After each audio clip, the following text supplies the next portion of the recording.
You're watching Invisible Empire, A New World Order Defined. I'm Alex Jones, the producer of this film. I have produced 5 of the top 10 films in internet history, whether it's Loose Change Final Cut, Endgame, The Obama Deception, or Fall of the Republic. Yes, we've made informative, well-documented films, but the real credit for the success of these documentaries lies with you, the viewers. My friends, Invisible Empire is so important for people that need a crash course in the history of the ruling class and what this establishment is setting up. Please support the filmmakers so we can make future documentaries. Visit Infowars.com. Purchase the high-quality hard case DVD that has over 30 minutes of expanded extras. Make copies of that because it's the best quality available. Give it to everyone you know. Have public showings, whether it's the library, a local theater, or your home. Get it out to everyone you know. Get a PrisonPlanet.tv membership. Download all my films in high quality. Burn them to disk and give them to everyone in your community. If we expose the globalist, there's no way they can carry out their hellish plan. The destiny of this film is in your hands. You've made our previous films incredible successes. I'm counting on you now. So again, Infowars.com to get the DVD or call toll-free 888-253-3139 or see them all in incredible high quality at PrisonPlanet.tv. The ball is in your court. PrisonPlanet.tv is a better tool than ever in the info war. Over 6 years of my radio and TV shows, all my films in super high quality, my book, Paul Watson's book, all there, 15 cents a day. Your support of PrisonPlanet.tv empowers the resistance to unlock minds worldwide.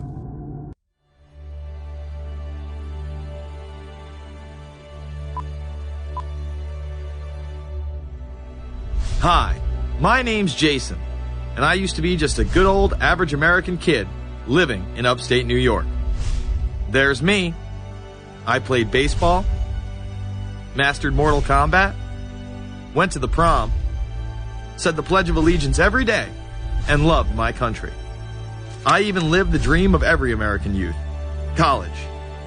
Sure, it was a state school, but it also happened to be a party town. Great times all around, right?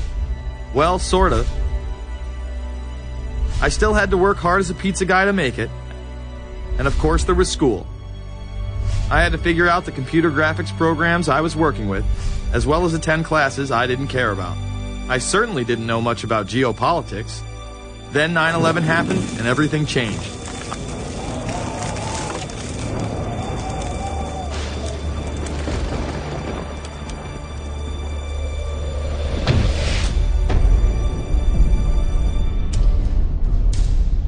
I was pissed. How dare the Muslim extremists massacre all those people? But was it all true? Prior to the invasion of Iraq, something didn't seem right. I then did a startling thing. I actually took a look at what happened that terrible September day. What I found horrified and angered me to such an extent that I took action. We were lied to, and lied to big time. Before I knew it, I went from a normal college student to the political guy at the party, to one of the guys that brought you the first internet blockbuster, Loose Change. The film would not only change my life, but countless others as well. So if you've ever seen Loose Change, the documentary about September 11th, conspiracy theorist documentary, it is riveting. You watch it, and by the end, not even the end, 10 minutes in, you're like... You got your car packed, your head... You're just like, oh my God, it's all true. So every place, there's questions coming from this documentary. And you don't have to believe everything in the documentary to still have questions come up. And you look back and you remember what you saw and what you were told, and now you have questions. We got the boogeyman out there. Wow. See, for many years it was communism, then it was the war on drugs, now it's the war on terror. All through our life we've had to have a boogeyman. Loose Change took the truth about 9/11 into the mainstream with over 100 million views and allowed me to travel the country and even take on some of my detractors. The answer is no, they cannot. Jason, I think it's telling that every time you disagree with something, you call the people a liar. I'm not calling anybody a liar, sir. I'm calling you a liar because you are a liar. But if we were lied to about 9/11, then who was really behind it? A lot of people on the web were pointing towards the New World Order, but that was impossible. I mean, the Hulkster couldn't be involved, could he?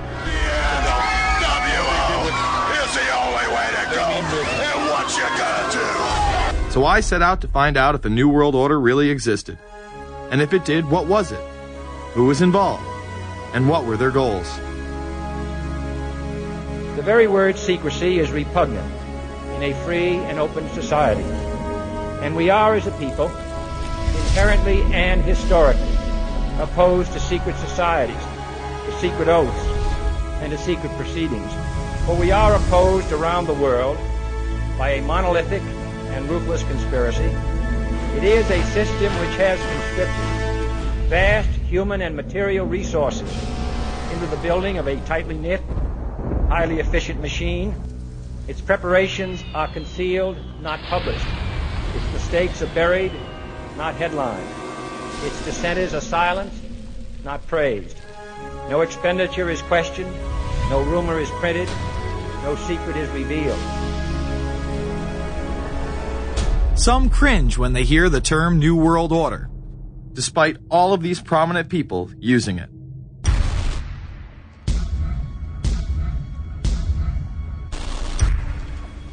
The world that maybe some people dreamt of at that conference back in Bournemouth, when it looked as if maybe history would end, that liberal democracy would triumph, that free market economics would slowly progress, and we'd have a new world order.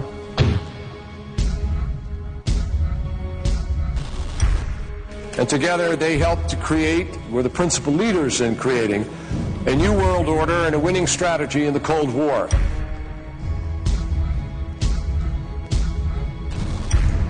We are part of a new world order.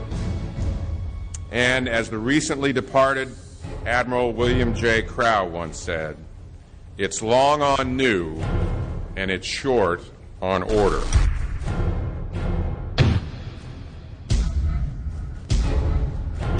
Walter Isaacson wrote a wonderful book about some of the wise men who helped shape the New World Order following the Second World War.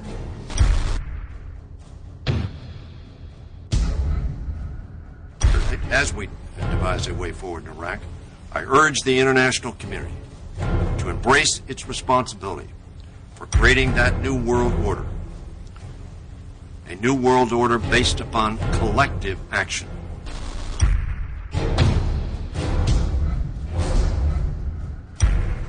The transatlantic partnership was never just the foundation of our security. It was the foundation of our way of life. It was forged an experience of the most bitter and anguished kind. Out of it came a new Europe, a new world order, a new consensus as to how life should and could be lived.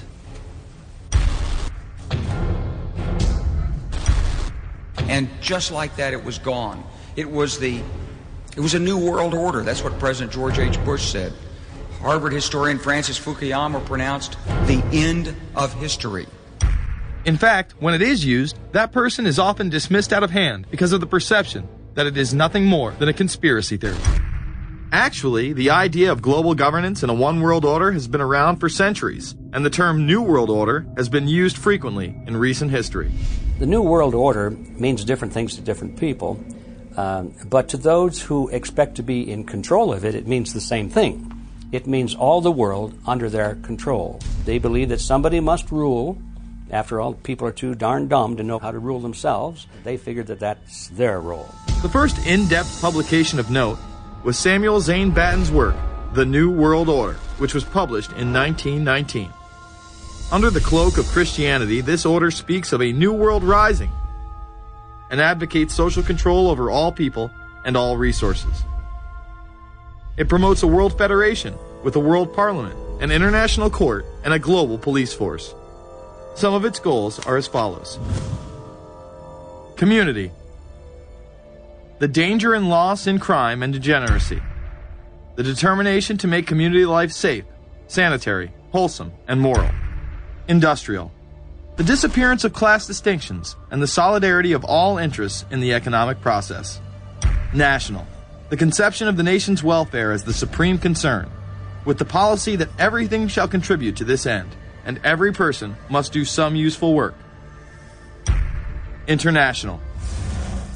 The creation of an international mind, with a world consciousness and a world patriotism.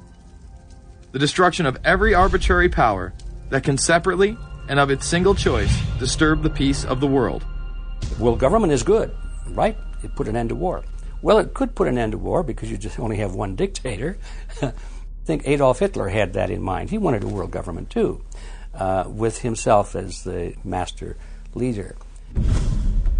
Many have regarded Hitler as the apex of evil, a true heart of darkness. But how many people know that Hitler had his own vision of a new world order? Hitler had been promoted by the establishment. He graced the cover of Time magazine many times and was their Man of the Year twice. His vision was simple: unify Europe and then the world. The only real difference was that his order was racially motivated, instead of being based solely on religion. He even wrote a lesser-known follow-up to Mein Kampf in 1928 that many have dubbed My Order, or New World Order. President Roosevelt would condemn this order prior to World War II. Nazi forces openly seek to establish systems of government based on the regimentation of all human beings by a handful of individual rulers who seize power by force. Yes, these men and their hypnotized followers call this a new order. It is not new, and it is not order. The idea of globalization was so prominent in Nazi ideology that the 1936 Berlin Games would be the first time that the Olympic rings would be displayed prominently and promoted in order to glorify the Third Reich. This symbol represents the 5 major regions of the world: Africa, America, Asia, Europe, and Oceania, interlocking and coming together as one. This one world philosophy still defines the Olympic Games today.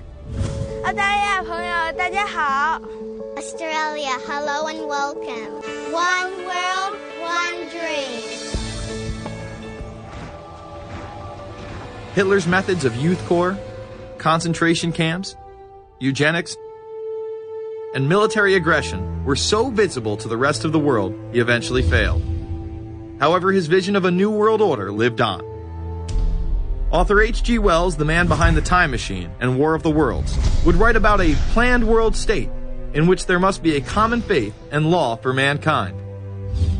In 1939, he would publish a full book on the matter called The New World Order. Wells again has a similar vision, stating that national individualism has to go and that sovereign states must end. He then goes on to write, in the great struggle to evoke westernized world socialism, contemporary governments may vanish. Perhaps his most chilling prediction is that countless people will hate the New World Order, be rendered unhappy by frustration and their passions and ambitions through its advent, and will die protesting against it. Many of them quite gallant and graceful-looking people. Collectivism is that concept where individuals are considered to be discardable, and that the group is more important, and that the ultimate group, of course, is the state. And so it boils down eventually to the fact that the state is the all-important unit of society, and citizens exist only to serve the state. Other men of prominence would also promote a New World Order during the 1960s, including industrialist and former New York Governor Nelson Rockefeller. These are some of the reasons pressing us to lead vigorously towards the true building of a New World Order. Rockefeller would also become vice president under Gerald Ford. Religious leader Pope Paul VI, delegates to international organizations, public officials, gentlemen of the press, teachers and educators, all of you must realize that you have your part to play in the construction of a new world order. As well as former President Richard Nixon. And the hope that each of us has to build a new world order. However, Nixon was largely a mouthpiece for his most dominant advisor, Secretary of State Henry Kissinger. Kissinger may be the most vocal proponent for a new world order of his era. He has called for it time and time again, in policy papers, meetings, and interviews. Time magazine recognized both Nixon and Kissinger as Men of the Year after announcing their new world order in China. However, they were working on it long before. In these once classified documents, they both discussed the new order with the president of Indonesia. Mainstream media was even critical of Kissinger's vision in the early 70s. In ragged, spasmodic fashion, a new world order is coming into being, but it looks less and less like the world order that Mr. Kissinger had constructed in his own mind. Kissinger's new world order would fall under the radar for some time. However, it saw a vast revival during the first Bush administration. Here is Brent Scowcroft, former vice chairman of Kissinger Associates and former national security advisor under both Ford and Bush Sr., as he discusses the new world order. Looking at the subtitle this morning, Are We Ready for the New World Order? Gives me something of the shudders. That phrase, New World Order, I'm afraid I'm partly responsible for resurrecting. To me, what that symbolized was perhaps a fundamental change in the character of our response to national security issues. Here, Charlie Rose asked Scowcroft, Kissinger, and former national security advisor Zbigniew Brzezinski if we are living in a new world order. Where are we as we think about this time in American foreign policy? Are we at a special moment which is being redefined? Or are we creating a new world order? We're at a moment when the international system is in a period of change like we haven't seen for several hundred years. In some parts of the world, the nation state on which the existing international system was based is either giving up its traditional aspects, like in Europe, or as in the Middle East. George H.W. Bush would campaign for a new world order like no other president before him. He would openly discuss it during his State of the Union address. What is at stake is more than one small country. It is a big idea, a new world order, where diverse nations are drawn together in common cause to achieve the universal aspirations of mankind. Again, a unified Europe was a major goal in creating this order. With few exceptions, the world now stands as one. A year and a half ago, in Germany, I said that our goal was a Europe whole and free. Tonight, Germany is united. Europe has become whole and free. The world can therefore seize this opportunity to fulfill the long-held promise of a new world order. We can find meaning and reward by serving some higher purpose than ourselves. A shining purpose, the illumination of 1,000 points of light. Bush Sr. and his administration would tour and promote this agenda across the board at any given opportunity. The President has spoken often of a new world order. And we have an unprecedented opportunity to build a new era of peace and prosperity here and abroad, to build a new world order. It's my understanding, I think that the President, and I don't know the context of how it came up in his speech last night in New York, said that China must be a part of the new world order. I guess I would like to ask you how you envision China fitting into the new world order. It is a country that we are going to have relationships with by virtue of its geopolitical importance. American officials say breaking down regional and national barriers to the flow of goods and services would represent a spectacular benefit to economies around the world. We are building a new world order. Bush would actually make a commencement address at Maxwell Air Force Base declaring the birth of this order.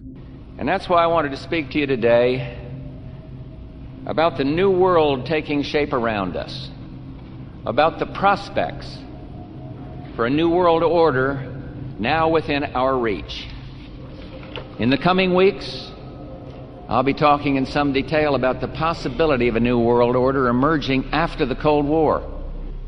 But today, I want to discuss another aspect of that order. You see, as the Cold War drew to an end, we saw the possibilities of a new order in which nations work together. It refers to new ways of working with other nations to deter aggression and to achieve stability. As old threats recede, new threats emerge.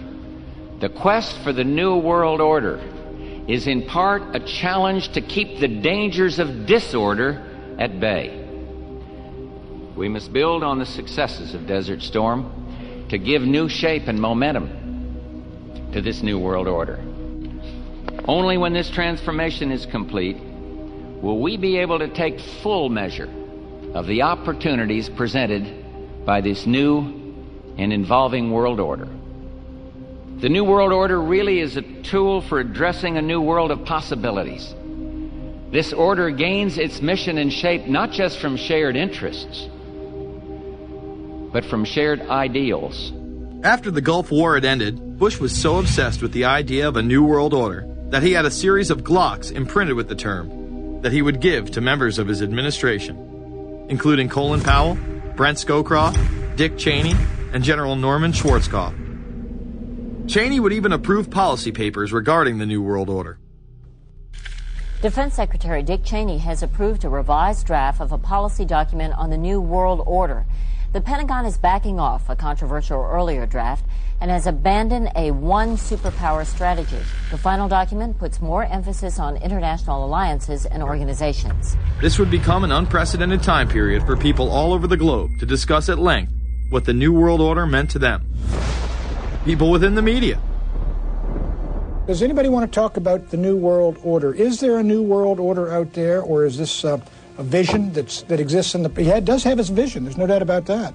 But does that exist in the president's mind, or does it exist out there in reality? This president sees this episode as the first test case, as the first example for the New World Order he is trying to organize. Some people have called it the New World Disorder, and there's a lot of truth to that.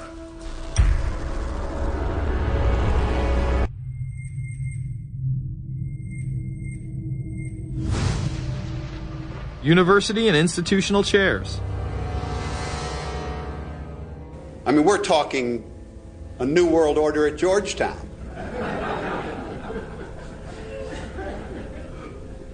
And we'd like to be very much a part of it and continue to live. This is a world that is likely to be dominated in the near future, and perhaps longer, by the Gulf War and the New World Order, which is the buzzword of the moment. So the secret of a new world order, and at this point it's just a slogan, but it does have some historical background in terms that orders have succeeded each other over time. The secret of this is to learn how to use coalitions. We are effective in the United Nations. People within government.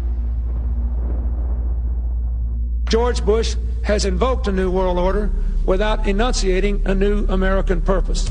The president has still failed to articulate clear goals for our nation's foreign policy in this new age. I find the term New World Order very revolting, and not only historically but politically today. I think Harding is absolutely right, and the actions of the administration just after enunciation of the New World Order put the lie to the fact there is any real substance behind what they say as New World Order. The first act of the New World Order was A, to make war, and then B, was to sell arms all over again. Is there a New World Order? We know certainly that George Bush has copyrighted the term at this point. In the aftermath of this war, though, is it an empty vessel into which something will be poured? Is it the appropriate term to use? Is it going to be a New World Order, or will disorder be just as significant in this process as we look ahead? Let's start with Madeline. I think that we have, in fact, kind of had this term thrown at us, and many of us have not liked it, partially because of the previous historical connotation, and partially because I think it doesn't really deal with the way the world ought to be or is at the moment. But we are far from seeing a world order, and I'm not sure that it is in best U.S. interest to have a new world order in which we are the policeman. While many began to become critical of this order, the term began to evaporate into the background. We are very, very skeptical of an international order if we are not sure how the rules will be made, because thus far the international order has been made with rules that we had no input into and that affect us, and even when on the few occasions when the rules will seem to favor us, then they get changed. A unipolar world, a world of one superpower, may be quite dangerous for us. The New World Order under the United Nations would mean, among other things, an end to our God-given rights given us and secured by the Constitution. The New World Order, which now has been called by some the New World Disorder, and by some people on the more liberal persuasion, the taking over of the world by the Council on Foreign Relations, the Trilateral Commission, and the UN to put us all in slavery. But what are these organizations? Who founded them? And what are the stated goals of each? Before we begin with the Council on Foreign Relations, let's delve further into history to understand roundtable groups and their origins. Its roots go way, way back in history, and they go back to the formation of a secret society, a secret organization that was created by Cecil Rhodes, a very powerful and very wealthy individual. And people have heard about him in history, and they know about the Rhodes Scholarship, and they think, well, isn't that nice? That they don't understand at all what that's all about. Cecil Rhodes, when he died, left his great fortune not to his family, not to his heirs, but for the creation of a secret society. And we know about this because there were some people very intimately involved with this organization who wrote about it. One of the best authors on this topic is Professor Carroll Quigley. He wrote several books, and Tragedy and Hope is the best known of his. He described in detail this secret organization created by Cecil Rhodes, and he explains in these books he knows about them because he was invited by the organization into its inner circle. He was never a member of it, but he was invited in as their historian, and he was allowed to see their secret records and papers and study them for several years. And he knew all the important players, and he understood what it was about, and so he wrote these books. It's an amazing thing because he laid out in great detail what the purpose of the organization was and how they were the major players in all of the big international events since and including World War I. The bottom line is that you take the roots of that organization and you find out that they created in all of the British dependencies what they call roundtable groups. And then around those little roundtable groups, they created front groups. And the purpose of these front groups and roundtable groups was to penetrate into the governments of all of these different countries, to penetrate into the media centers, to penetrate into the educational systems. In other words, to penetrate into the social fabric, the power centers of society, and literally take them over from the inside without anybody being aware that they were controlling influence. After World War I, the International League of Nations arose as a precursor to the United Nations in 1919, under what seemed to be the vision of President Woodrow Wilson and his 14 points. The League of Nations was the first attempt at the New World Order, the first attempt at a global government based on the model of collectivism. And it was the brainchild of the elitists, the ancestors of the very people who are still working on this project. They're collectivists, the very wealthy people. They're the ones in this country who dominated the powerful tax-exempt foundations, like the Carnegie Endowment Fund for International Peace, the Rockefeller Funds, the Ford Foundation, and groups like that. These people were on record, even way back then, that they had to have a new world government, and they dreamed of that being embodied in the League of Nations. And they were solidly behind it. And that was one of the reasons those people encouraged the United States into World War I, was because of the crisis of World War I, and that would also condition Americans to thinking of making big changes in their system, because we certainly don't want another war like that, do we? There's that fear angle again. And they thought, well, by being in World War I, then we would be a major participant at the table to carve up the world and create a new world government. And that was to be the League of Nations.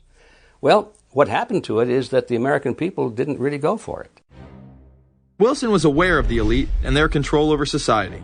In his book, The New Freedom, published in 1913, he discussed such a group. Since I entered politics, I have chiefly had men's views confided to me privately. Some of the biggest men in the United States, in the field of commerce and manufacture, are afraid of something. They know that there is a power somewhere so organized, so subtle, so watchful, so interlocked, so complete, so pervasive, that they better not speak above their breath when they speak in condemnation of it. Ultimately, this insight did not spare him from becoming yet another puppet of the global elite.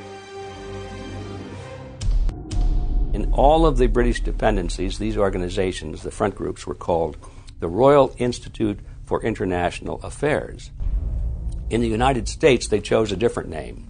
They chose the Council on Foreign Relations, but it held exactly the same relationship to this inner society of Cecil Rhodes. Among the charter members were W. Averill Harriman of Union Banking, then President of the United States Woodrow Wilson's main advisor, Colonel Edward Mendell House, John D. Rockefeller, the founder of Standard Oil,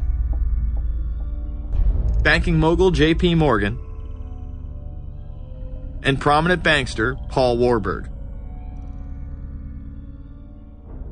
Well, the Council on Foreign Relations exists today. It's probably the most powerful single organization in America. Many observers, including myself, believe that it is the hidden government of the United States. These people are not elected to office, and most Americans don't even know who they are. But they are holding all of the important positions in society. There are only about 4,000 of them in the United States, but I don't care what organization you want to look at, whether it's government or whether it's universities or the large media centers or whatever it is. You look at the people at the tops of those organizations, the owners, the managers, the CEOs, the board of directors, and I'm going to say probably 80 to 90% of the great power centers of America are dominated by just those 4,000 people who are members of the Council on Foreign Relations. Throughout its history, it would contain extremely influential and powerful individuals in finance, business, media, and politics. Former presidents of the United States include Richard Nixon, Gerald Ford, Jimmy Carter, and William Jefferson Clinton. Currently, Barack Obama claims not to be a member, but has spoken in front of the Council and has had his writings published in the Council's magazine, Foreign Affairs. It's been reported that you and your wife are in the globalist CFR, which is a Council on Foreign Relations. I'd like to know if that is true. Well, first of all, I'm not... The Council on Foreign Relations, I don't know if I'm a official member. I've spoken there before. It basically is just a forum where a bunch of people talk about foreign policy. And so there's nothing... there's no official membership. I don't have a card or, a special handshake or anything like that. Now, why is that important? It's important because the avowed purpose of the Council on Foreign Relations is to create a new world order, a global government based on the model of collectivism. And that includes the elimination of the United States as a sovereign nation. That's why it's important. The people running this country are determined to destroy it. The Council was heavily criticized during the 1980s for being an organization hell-bent on destroying national sovereignty in favor of a world government. So many of its members hid their association with the organization. Dick Cheney had this to say in response to a question by David Rockefeller, who became the CFR's youngest director in 1949 and was chairman of the board from 1970 to 1985. He remains an honorary chairman to this day. It's good to be back at the Council on Foreign Relations. As Pete mentioned, I've been a member for a long time and was actually a director for some period of time. I never mentioned that when I was campaigning for re-election back home in Wyoming. Now, you are the president of the Council on Foreign Relations, all right? Yes, sir. You guys toy with countries of the world like toys, don't you? You're like the Illuminati, you're the Masons, you control everything, don't you? That's the rap on you guys. What's so interesting now, though, is who's on the chessboard. It's the toys, if you will, are a lot more than states. Notice that Mr. Haas does not deny that the CFR has massive control over the geopolitical arena, and instead tries to focus on the separate entities outside of nation-states. Current Secretary of State Hillary Clinton also reveals the importance of the CFR here. But it's good to have an outpost of the Council right here down the street from the State Department.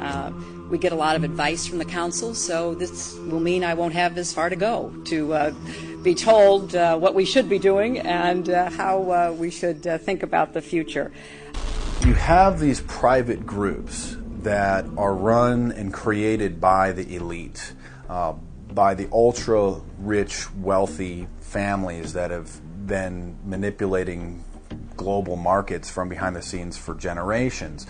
They create these private groups that then feed information to the government, to senators, to congressmen, their recommendations, their policy papers, what they think should happen. And it's fascinating because if you actually read what it is that they're doing, the recommendations that they make, they're very able to get them put in place. Discussions that are going on in these private groups are really talks that should be going on in Senate committees and in the halls of Congress, but they're happening with these ultra-elite groups that are then pushing their propaganda into the political mainstream, and then it's becoming enacted, it's becoming put into law. Still not convinced the CFR is promoting a new world order? Listen to what Leslie Gelb had to say upon leaving the New York Times to chair the organization as its president in 1993. I loved it. Doing a column is a great job. I'm going to an equally great but different job, and in a way a job that caps everything I've been doing in my life, in government and academia and in journalism.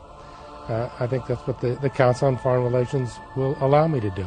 Well, for example, you had me and 3 or 4 other folks on this show a few months ago to talk about the New World Order, right? Exactly. Right? Bob I talk Hormats about and it, you, exactly. Right. I talk about it all the time.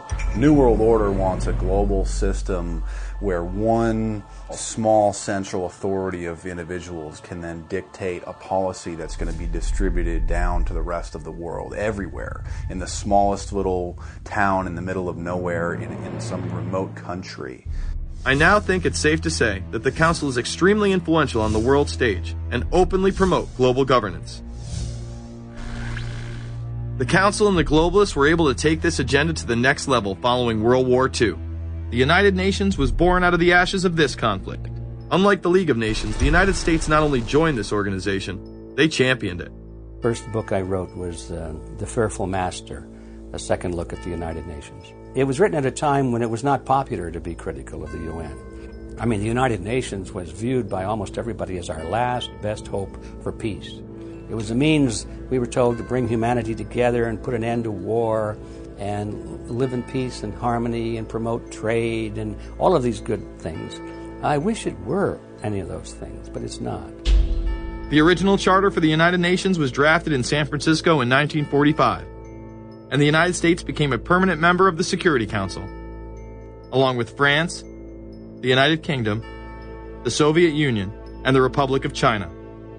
The process by which other nations' belief systems could be used to erode and eviscerate our Constitution and Bill of Rights had taken a giant leap forward. The United Nations is one of the most well-known sort of globalization attempts. Its primary goal is to streamline all the governments of the world, to create a global council and to unify all the rules and all the regulations for the world. So it's essentially the precursor and an engine of this new world order. The United Nations is made up of all of the countries of the world, most of which are dictatorships of one kind or another. And you don't take a bunch of dictatorships and put them into a bag and shake it up and come out with a freedom-loving governmental unit. You come out with a global dictatorship. This was the public face of global governance. However, many other organizations have been birthed since.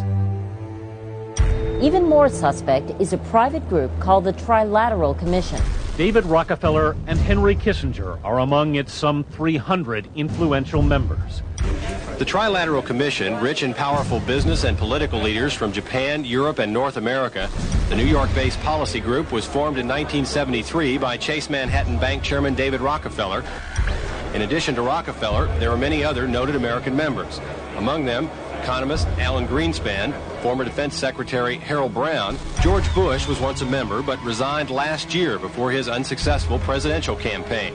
Back then, it wasn't politically wise to be aligned with what his party's right wing considered a shadow world government. The United Nations would take over America. The Trilateral Commission would control the world. Just look at its membership, they say. Current and former members include Presidents Clinton, Bush, and Carter. Names like Brzezinski, Christopher, Kissinger, and Schultz. And top executives of ITT, Xerox, Exxon, and Nations Bank. Although this group with only 300 members seems to be at the apex of the power structure, there is yet another group formed in 1954 that is even smaller in number and has a greater influence on world events. Meet the Bilderberg Group. This elite group meet annually around the globe. There is a core group of members who have attended every year for decades, such as David Rockefeller, Henry Kissinger, and Queen Beatrix of the Netherlands. These members invite others who are politically and socially relevant at the time. Each year, around 140 people are in attendance. Real quick, I asked Hillary this question. In 2004, you attended a meeting in Italy called the Bilderberg Group. I just want to know what you were doing out there, what that was all about. If she lied to me and told me she didn't go, I figured you might tell me the truth. All I did was go. They had a Republican and a Democrat. I gave like a 20-minute talk on the presidential election. Did it have anything to do with being John Kerry's running mate? Were you talking about that at all? No, because I wasn't his running mate. Okay. I happened to be in Europe then on my way to Russia. I was invited to go to Bilderberg by Vernon Jordan, a friend of mine and a genuine hero of the civil rights movement. And to the best of my knowledge, NAFTA was not discussed by anybody in my presence. Documents released by the group in 2001 reveal that in September of 1955, the group met in Germany and covertly outlined the idea of a European Union.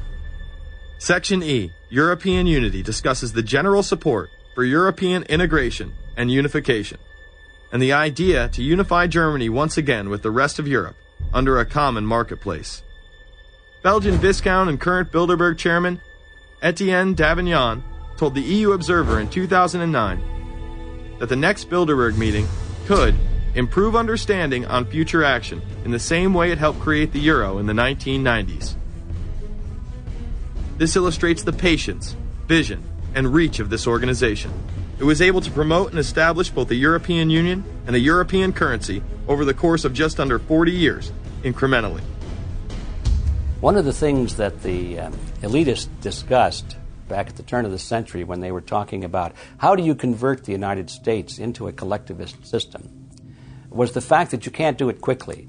You have to let people get used to it incrementally, because any major change would be rejected. The 1957 Conference of Rome, where the Common Market Treaty, providing for free trade in all products, was at last signed.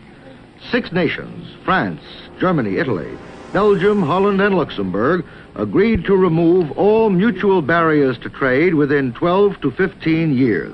The embryo of a political union which they proclaimed to be their ultimate objective. In that fashion, it's possible for people to get used to this process and even to think it's a good thing. People will accept the gradual growth of government, the gradual loss of their purchasing power. They'll accept almost anything if it's done gradually, and we have to be very alert to that. 2008 and 2009 attendees include World Bank President Robert Zoellick, Treasury Secretary Timothy Geithner, former head of British Secret Intelligence Richard Dearlove, Donald Graham, CEO of the Washington Post, CNN host and author of The Post-American World, Fareed Zakaria, and many other giants of business, politics, and media. You just came back from meeting with the Bilderberg Group. The Bilderberg Group are, when people who are conspiracy theory people, they send me mail, it's usually about the Bilderberg Group. And I get these books on my front door, which I'm uncomfortable with. And it's all about the Bilderberg, like they're the modern day Illuminati. Are you a member of the Bilderberg Group? I don't think we're supposed to talk about this. Many have identified them as the kingmakers, the puppet masters that pull the strings behind the scenes. Perhaps there is no better example of this than what occurred during the 2008 conference. Immediately after Obama had been selected as the Democratic presidential nominee, the pressure was on to choose a running mate. We've put together a committee. We are going to be equally deliberative in how we move forward. And we're not going to do it in the press, and we're not going to do it through surrogates. He then tricked the press corps into staying on the plane as it took off from Washington. He was whisked away to an undisclosed location. Obama was supposed to fly home. He'd been here in Virginia. He was supposed to fly home out of Dulles, as you know, outside Washington, D.C. The press corps was waiting for him on the plane, and the pilot announced that they were leaving, and Barack Obama was not on the plane. Presumptive nominees in the past has always been that they have at least a press pool with them at all times. Is there a reason why we didn't go with him in the motorcade all the way? This is what we're out here for, and now we're on this plane with no candidate. Again, I understand. There was a desire to do these meetings, obviously, in private. The press then began to report that Obama and Hillary were meeting secretly in her home. Well, we continue to follow our breaking news. Barack Obama, Hillary Clinton meeting tonight at her house in Washington, D.C. However, it was later revealed that they never actually met at Clinton's home. And we're following this breaking story. Candy Crowley, we understand, has new information. Candy, what have you learned? We are hearing actually from Chris Welch, who is our embed with the Obama campaign. Those are the people that took off without Obama and went to Chicago. The spokesman there is, in fact, confirming that the meeting did take place. They're talking in past tense now, but saying that the meeting did not take place at the Clintons' house. It took place at this point at some place, I don't know where, some undisclosed place in Washington, D.C., not at Hillary Clinton's house. Remember, Gibbs mentioned that Obama had a desire to have several meetings, not just one. Is there more than one meeting? Is there more than one person with whom he... I'm not going to get into all the details of the meetings. I don't know that I've got a ton more different answers for all of your questions. The truth of the matter is that Bilderberg just happened to be in the neighborhood at the time. They were holding their annual meeting just down the road in Chantilly, Virginia. What are the chances? What's interesting and dangerous about the New World Order is that it's not a natural progressing idea. It's just not civilization naturally evolving and organizing into this system. It's the group of extremely powerful people that are manipulating the system to get it to this status from behind the scenes without anybody's knowledge. You have to ask yourself, if there isn't an agenda going on to keep those organizations quiet and to keep them out of the news, to keep the discussions about them behind closed doors, then why is it that these supposed experts on the left and on the right never talk about them? This has been a condensed history of the globalist organizations and their rise to power. But is there a reason they meet behind closed doors? A shadow world government has been mentioned, but to truly understand what that means, let's go back to this iconic warning from President Dwight D. Eisenhower. Progress toward these noble goals is persistently threatened by the conflict now engulfing the world. It commands our whole attention, absorbs our very beings. We face a hostile ideology, global in scope, atheistic in character, ruthless in purpose, and insidious in method. Unhappily, the danger it poses promises to be of indefinite duration. The need to maintain balance in and among national programs. Balance between the private and the public economy. Balance between the cost and hoped for advantages. Balance between the clearly necessary and the comfortably desirable. We have been compelled to create a permanent armaments industry of vast proportions. We annually spend on military security alone more than the net income of all United States corporations. The total influence, economic, political, even spiritual, is felt in every city, every state house, every office of the federal government. Yet we must not fail to comprehend its grave implications. Our toil, resources, and livelihood are all involved. So is the very structure of our society. In the councils of government, we must guard against the acquisition of unwarranted influence, whether sought or unsought, by the military-industrial complex. The potential for the disastrous rise of misplaced power exists and will persist. America went into a major mobilization, revived its defense industries, and we saw the civilian economy of America more and more skewed through the 50s. Already in Eisenhower's time, he could see it coming, that you were getting a larger and larger defense military component of the economy, which, unlike the rest of the economy, was very, very centrally organized about lobbying for more and more new weapons. It was the political skills of this military-industrial complex, which I think Eisenhower was really warning us about, and rightly. There is a military-industrial complex. Today, we see a situation where the civilian economy is really in tatters, and most of our civilian production has gone overseas to third world countries. What do we export? Our biggest export practically is garbage, but apart from garbage, we export military equipment. We have a special act which subsidizes, makes it possible for countries abroad to buy our armaments because it's too expensive to produce them for one country only.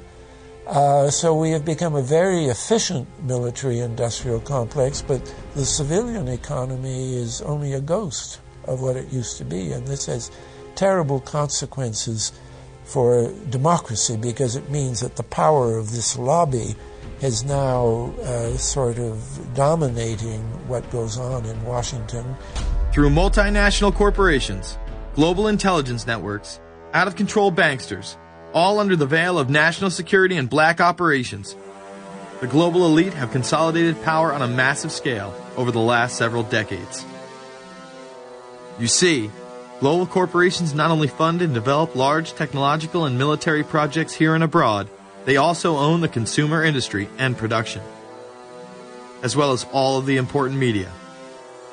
By owning the vast majority of what we hear and see on a daily basis, we have been manipulated on a mass scale as to regards to what we believe and desire, both socially and politically. Edward Bernays, the nephew of world-famous psychoanalyst Sigmund Freud, would study group dynamics and become the father of public relations. He authored the book Propaganda in 1928. In it, he described how to intelligently and consciously manipulate the habits and opinions of the masses within a democratic society. He went on to state that those who harness this unseen mechanism of society constitute an invisible government and are the true ruling power. It is they who pull the wires which control the public mind, who harness old social forces and contrive new ways to bind and guide the world. The average American is distracted, mindless, worried about minuscule things, celebrities, as if it was their own family members. And this is by design, because the powers that be, who own the media, know how our brains work. They know scientifically how the human mind functions. They know about sociology, and they are using the media, and have used the media for decades now, to entertain people with issues that don't really matter.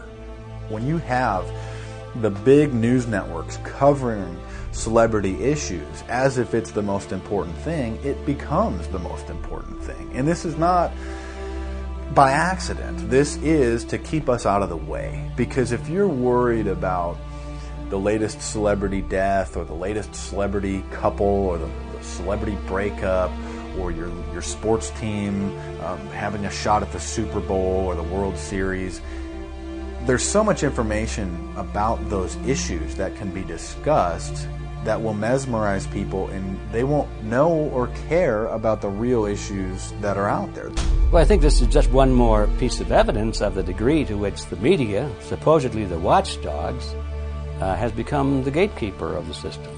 Mainstream media are, first of all, nearly all of them corporations, nearly all of them now publicly held, part of the whole Wall Street financial system that they're supposed to report about objectively, but they can't. They, right now, in October of 2009, they are celebrating the recovery of the biggest banks in New York and saying that the recession is over. Of course, there are a few problems, like foreclosures are going on, unemployment is rising. All of this is affecting the American people, but it's not affecting the financial elite who also control the media.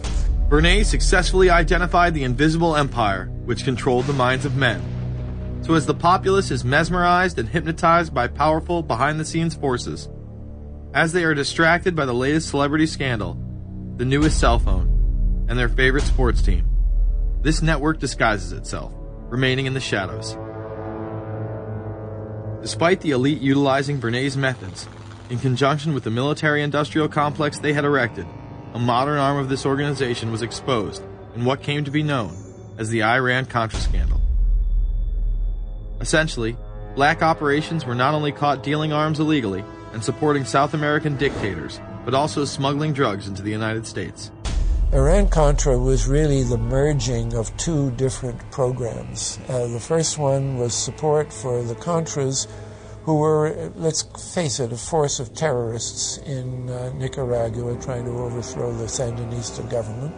They were being secretly supported by the CIA, and at the bottom of the whole thing was drugs. Iran-Contra was openly exposed by massive network coverage.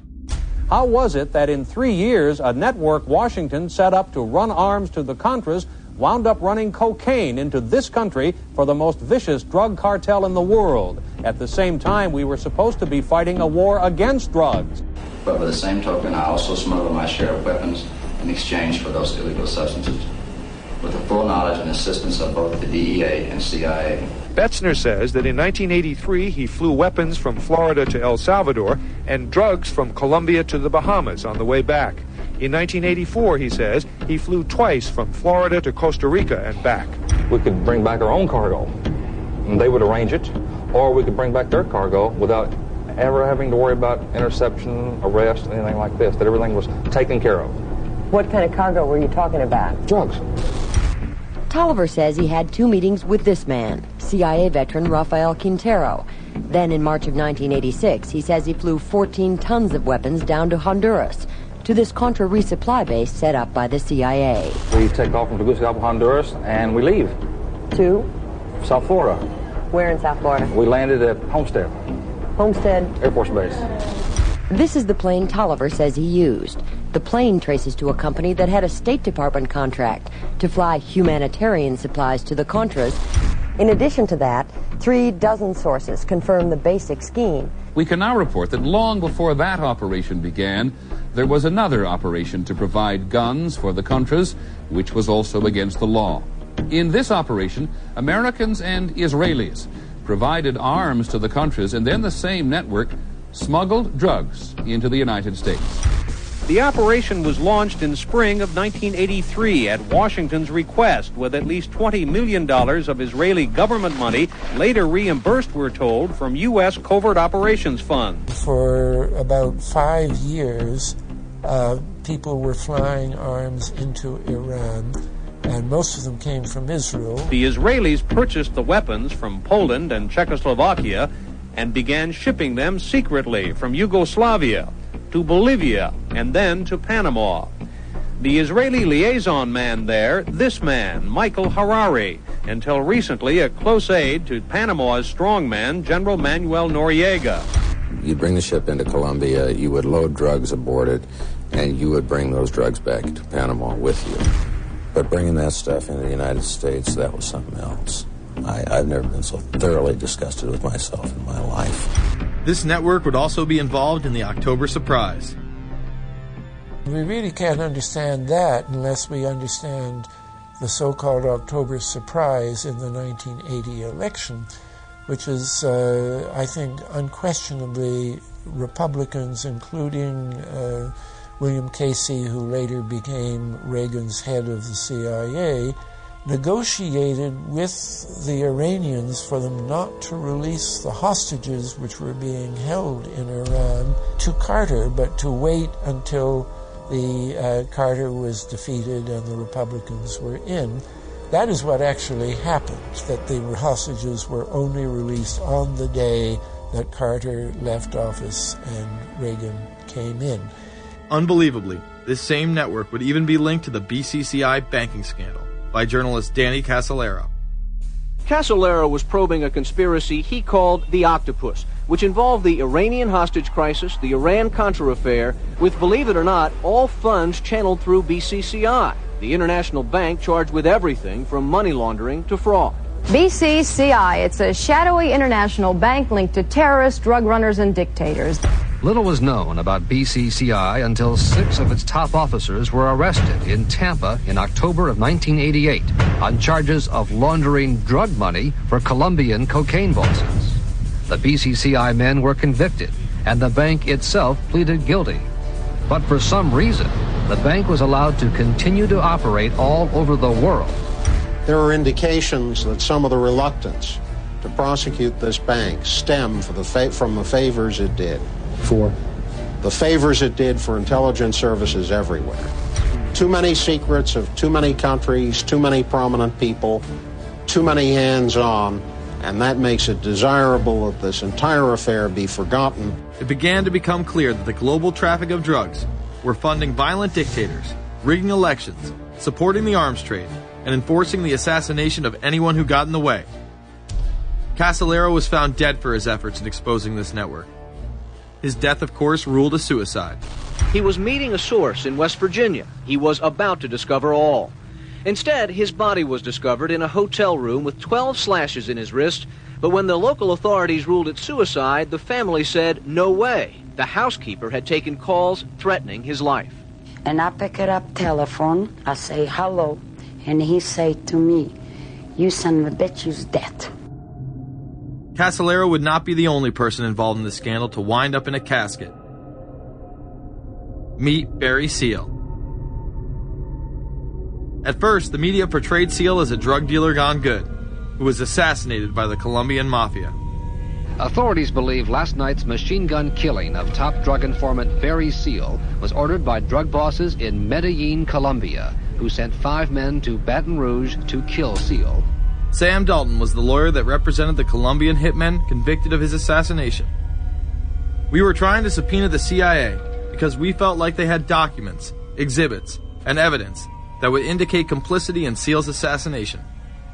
When they were able to gain access of Barry Seal's trunk the night of the murder, the personal phone number of none other than George H.W. Bush was present. Louis Unglesby, the former attorney for Mr. Seal, also confirms that he once called the office of the vice president after Seal had given him the number. You see, the Black Ops drug smuggling operation had not yet been exposed, and intelligence couldn't take any chances. It was later revealed that Seal was involved in smuggling cocaine into Mena, Arkansas, while Bill Clinton sat as governor. 1983, Ronald Reagan was president, Bill Clinton was governor. And little Mena, Arkansas, changed from a quiet town to a center for drug smuggling and reported Contra support activity. In the middle of it all, this man, admitted dope smuggler Barry Seal. Arkansas State Trooper Russell Welch investigated Seal's organization. Each trip would have 250 to 350 pounds of cocaine. According to the London Telegraph, Arkansas State Trooper Larry Patterson testified under oath that he and his officers discussed repeatedly in Clinton's presence the large quantities of drugs being flown into Mena Airport, large quantities of money, large quantities of guns. Hot Springs police officers would also record Roger Clinton, Bill's brother, during a cocaine transaction stating, "Gotta get some for my brother. He's got a nose like a vacuum cleaner." There was also a large amount of money laundering going on in Mena. Former IRS agent William Duncan traced some of Seal's drug profits laundered through Mena banks. We had direct testimony from people who were involved in the money laundering operation. We had testimony from people at banks who observed the transactions. What happened when you tried to make this case before a grand jury? I was never asked to present the evidence to a grand jury, ever. This very same network used BCCI to fund the Afghani rebels.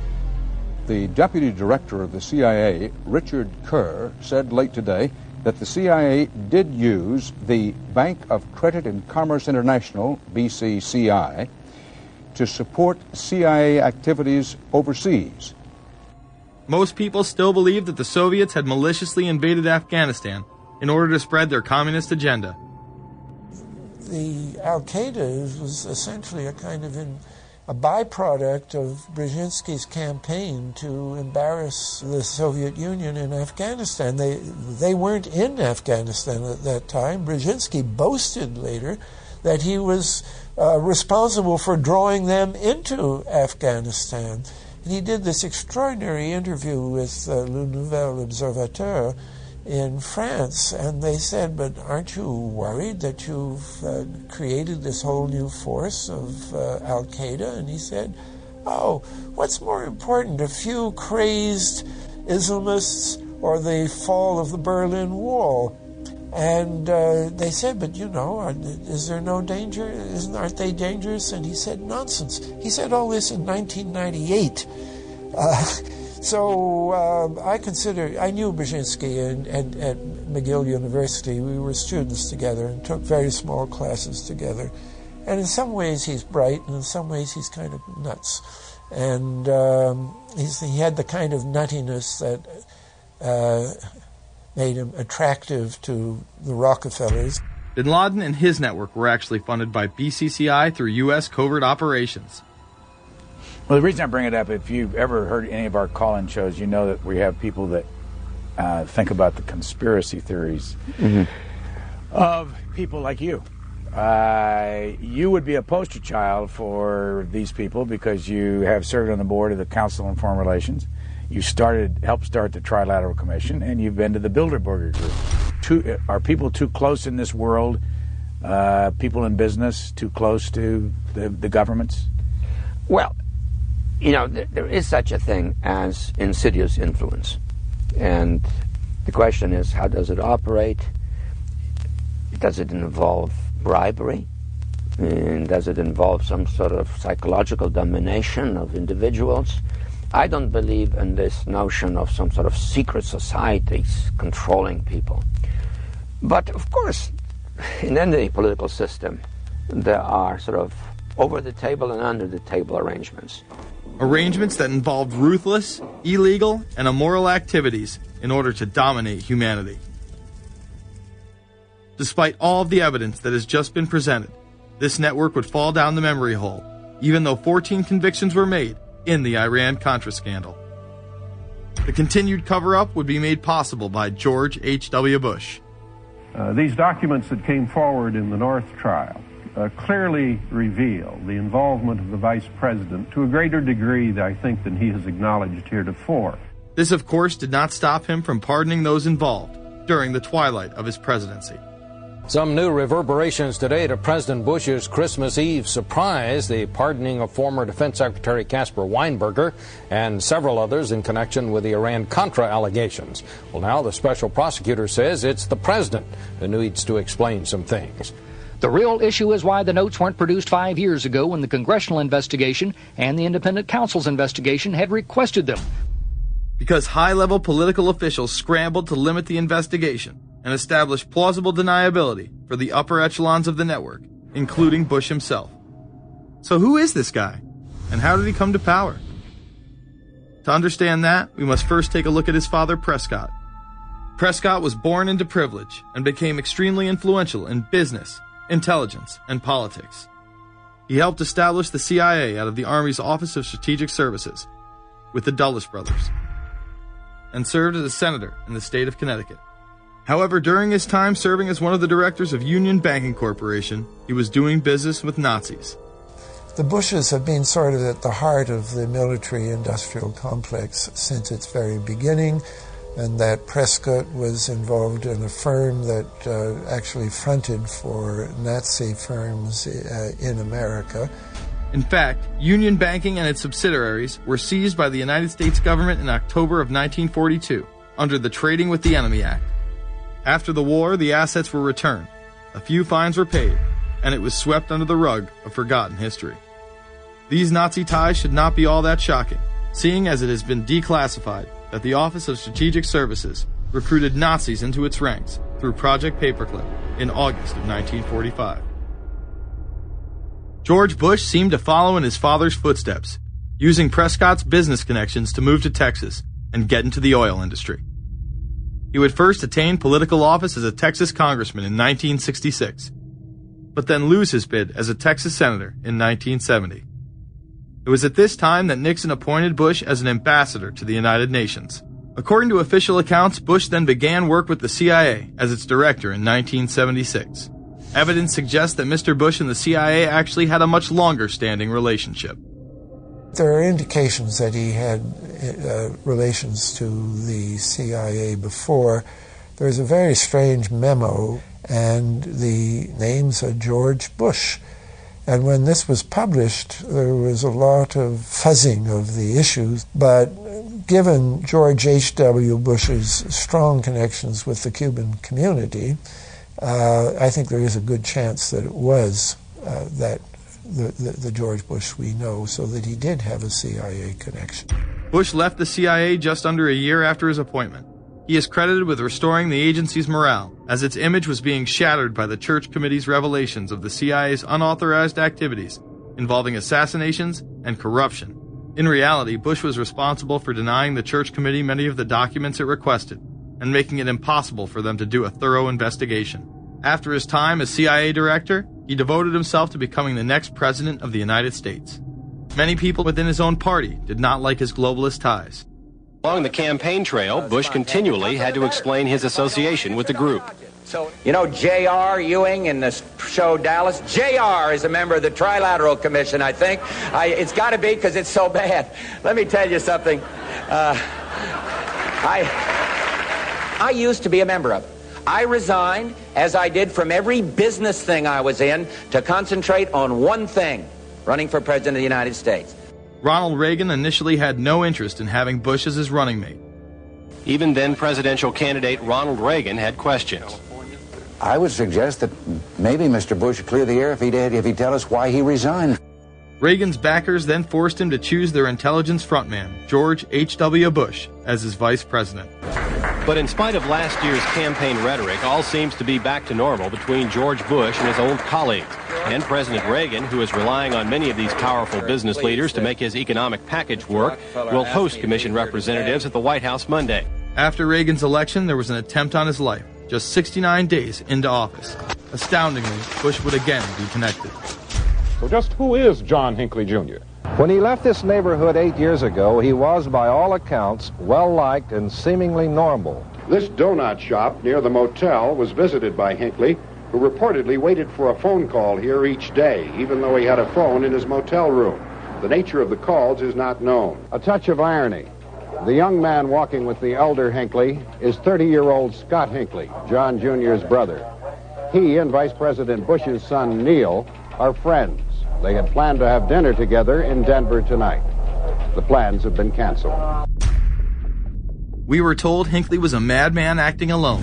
If that was the case, why was he making phone calls from a payphone down the road instead of his hotel room? Why was the would-be assassin's brother a family friend of the man who stood to gain the presidency? While Reagan led the nation in the public eye, Bush exploited his power through the largely unknown Continuity of Government Directive. In the United States federal government, there is a super-secret agency which controls this shadow government. The National Program Office allowed Bush and his network to attain executive emergency powers. Ronald Reagan authorized the National Program Office when he signed a top-secret directive in 1982. Oliver North was one of the key officers responsible for the program's startup. Under the NPO's direction, 4 agencies were charged with execution of the Doomsday Plan. The CIA, the Departments of State and Defense, and the Federal Emergency Management Agency. An effort was being made to consolidate continuity of government programs across several major departments of the government under one office. After 8 years of secret wars, covertly sponsored revolution and assassination had advanced globalist interests and allowed Bush to achieve his lifelong dream by becoming the 43rd president of the United States. The fall of the Soviet Union left the United States as the sole superpower in the world. The Wolfowitz Doctrine stated, "We must maintain the mechanism for deterring potential competitors from even aspiring to a larger regional or global role." The New World Order was on display with the first Gulf War and the creation of a European Union. After losing to his crony Bill Clinton, he faded into the background as the agenda for a New World Order marched forward. After 1989, President Bush said, and it's a phrase that I often use myself, that we needed a New World Order. We have just exposed many of the globalist operations, including drug dealing, funding terror, dealing arms, and taking over the United States government by stealth. Whenever these agendas were threatened, those who opposed them ended up dead.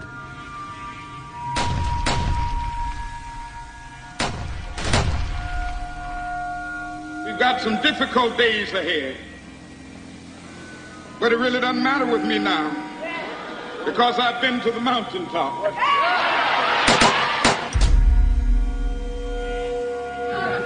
My thanks to all of you, and now it's on to Chicago, and let's win there. Thank you very much. Gave a paper about all three of the big assassinations in the 60s, which was John F. Kennedy, Bobby Kennedy, and Martin Luther King. And there are certain common denominators. I call these events deep events. We've become accustomed to the idea that every now and then something is going to happen, and we just know from the beginning we're not going to get to the bottom of it. And the more they happen, the more reconciled we've become to this state of affairs. In 1978, the House Select Committee on Assassinations could not ignore there was a conspiracy in regards to the assassination of John F. Kennedy and Martin Luther King Jr. Good evening. A congressional committee has concluded that President John Kennedy and civil rights leader Martin Luther King Jr., both of them, were probably killed as the result of conspiracies. The House Assassinations Committee wound up its 2-year study by recommending that the Justice Department look into both cases. In the assassination of Dr. Martin Luther King, the committee concluded the likelihood of conspiracy. The committee's summary of findings says President Kennedy was probably assassinated as a result of a conspiracy, that its evidence establishes a high probability that 2 gunmen fired at the motorcade. The committee concluded that President Kennedy did not receive adequate Secret Service protection in Dallas, that the CIA was deficient in sharing information before and after, that the Justice Department and Warren Commission failed to pursue possible conspiracies and made their conclusions too definite. There seems to be no debate that the CIA and Secret Service were involved in the assassination, as you can clearly see 2 Secret Service agents being taken away from their positions at the back of Kennedy's vehicle just moments before the assassination. And no matter what you believe about Oswald, it has now been declassified that Oswald was trained by the CIA in 1957 under the cover of the Office of Naval Intelligence. These political assassinations continue to this day. The 11-person jury in the inquest must decide if these stills, never before seen of Diana in the Mercedes and then the crash, are the frantic moments after a tragic accident or the aftermath of a calculated murder. Mr. Al-Fayed? Mohammed Al-Fayed, Dodi's father, has long since made up his mind. I believe that my son and Princess Diana been murdered by the royal family. He claims Diana was pregnant and about to announce her engagement to his son, an embarrassment so great, he says, that Prince Philip commissioned British Secret Service to kill the couple. Assassination is an option when the ruling class can identify an enemy who cannot be compromised. But how do they bend the population's will to do their bidding? Well, the false flag operation is one in which the attacker carries the flag of someone else. It's usually a military operation, and the purpose, of course, is to create the impression that the attacker is someone else. They want to create negative public opinion against the nation whose flag was being used. Or they may even not use a flag at all. This sort of thing is done all the time, and it's certainly not unique in history. I think we've been seeing a lot of it lately. Americans are easily motivated by false flag operations, and I think it's inevitable that we will see false flag operations in the near future. It is used in order to seize power at an accelerated pace. A very well-documented modern example of this is the Tonkin Gulf incident. There were two sets of Tonkin Gulf incidents. The first one on August 2nd were real but trivial. The second on August 4th, 2 days later, were the ones to which we actually sent planes off in retaliation and were, in theory, much bigger, a torpedo attack on a U.S. destroyer, but in fact it never happened. When McNamara visited Vietnam, he confirmed the Tonkin Gulf incident never occurred, and once again, we were lied into war. To this day, I don't know what happened on August 2nd and August 4th, 1964 in the Tonkin Gulf. The general provided the answer, saying his Navy attacked the Maddox on August 2nd. But on the 4th, nothing happened. There was absolutely nothing, he said. We know for a fact now that NSA and CIA both falsified their reports up to Johnson on that day to make it look as if there had been an attack. Upon the fall of communism, a new threat had to be established in order to maintain their military-industrial complex and keep the people in fear of invisible enemies. More modern examples of this have been used not only to start conflicts abroad, but to instill fear in large populations in order to demonize groups and further erode civil liberties. The majority of people still believe that Timothy McVeigh was a right-wing extremist who bombed the Oklahoma City building with a Ryder truck because he was upset with the government. People close to the event told a very different story. A local congressman believes that convicted bomber Timothy McVeigh and his accused co-conspirator Terry Nichols are not the only ones involved. The Oklahoma State Representative Charles Key produced a videotape featuring witnesses who claim to have seen Timothy McVeigh with another man the morning of the bombing. He was wearing a ball cap. Timothy McVeigh had his on backwards, which just like this. It was on his head. The other gentleman had his on like this. In fact, the FBI had actively pursued John Doe No. 2 in its initial investigation, then denied his existence altogether. There were also multiple reports that explosives were found inside the Murrah building. The Justice Department is reporting that a second explosive device has been found in the AP Murrah building in downtown Oklahoma City. Mike, you're still with us, aren't you? Yes, I am, and I might tell you in addition to that in fact, what we were told at the scene a few minutes ago was that, in fact, 2 different explosive devices were found in addition to the one that went off. The second explosive was found and diffused. The third explosive that was found, and they are working on right now as we speak, I understand, both the second and third explosives, if you can imagine this, were larger than the first. Bomb squads were actually caught on video pulling into the building to retrieve these devices. They'll back that trailer down there, and the bomb squad folks will go in, and they will use that trailer. You see the bucket on the back there, this is how they would transport the explosive device away from this populated area to try to do something with it. I just took a look down the street at the Murrah building again. I see another bomb truck going, so apparently they're going to try to get out that third bomb that's been talked about. This was even confirmed by the governor at the time, Frank Keating. One device was deactivated. Apparently there's another device, and obviously whatever did the damage to the Murrah building was a tremendous, very sophisticated explosive device. Members of the ATF who would have normally been in the building were tipped off prior to the bombing. He saw what appeared to be a police bomb squad truck near the Murrah building 2 hours before the blast. It had a shield on the side of the door, and it said bomb disposal or bomb squad below it, and I really found that interesting. Another witness who spoke to ABC News on the condition of anonymity will tell the grand jury tomorrow he was told by an ATF official agents working in the building had been warned in advance not to come to work. He just came out and told me that the ATF wasn't in the building that day. They'd been tipped by their pagers not to come to work, which I was flabbergasted.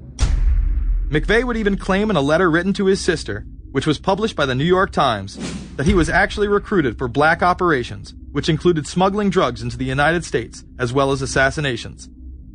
One may brush this off as the ravings of a madman. However, McVeigh was filmed at the Camp Grafton military facility in North Dakota on August 3, 1993. McVeigh's official records state that he was discharged over a year prior from the Army Reserve in May of 1992. Perhaps even more interesting is that Camp Grafton was specializing in training troops in explosives and demolitions at the time. When all was said and done, the security tapes reported to have captured the entire thing on video were rounded up and classified. In 2009, they were finally released, and magically none of them caught the bombing. The excuse being they were all having their tapes changed at that exact moment. This event would be labeled domestic extremism, which was used to demonize critics of world government, militias, and create fear within the populace. Muslim extremism seemed to show its ugly face in then unprecedented fashion on February 26, 1993. A truck bomb had gone off in the parking area of the World Trade Center. Luckily, the bombers failed to follow instructions and parked the truck carrying the explosives against the main support column. What is not discussed, however, is the bomb was actually built by an FBI informant under the supervision of the FBI. Ahmed Salam, a former Egyptian army officer who had been doing undercover work for the FBI, was the man who actually built the bomb. When he was told that he would have to use real bomb-making material instead of harmless substitutes, he became suspicious and began taping his conversations with FBI officials. Last winter, the FBI was praised for its speed in cracking the case of the World Trade Center bombing and bringing 4 suspects to trial. Now, there is some evidence that the FBI may have known of the plot in advance through an informant and might even have stopped the bombing that killed 6 people. Notice the media emphasizes that they might have been able to stop it. They then gloss over the fact that the bomb was built by their agent under FBI supervision in conjunction with the district attorney.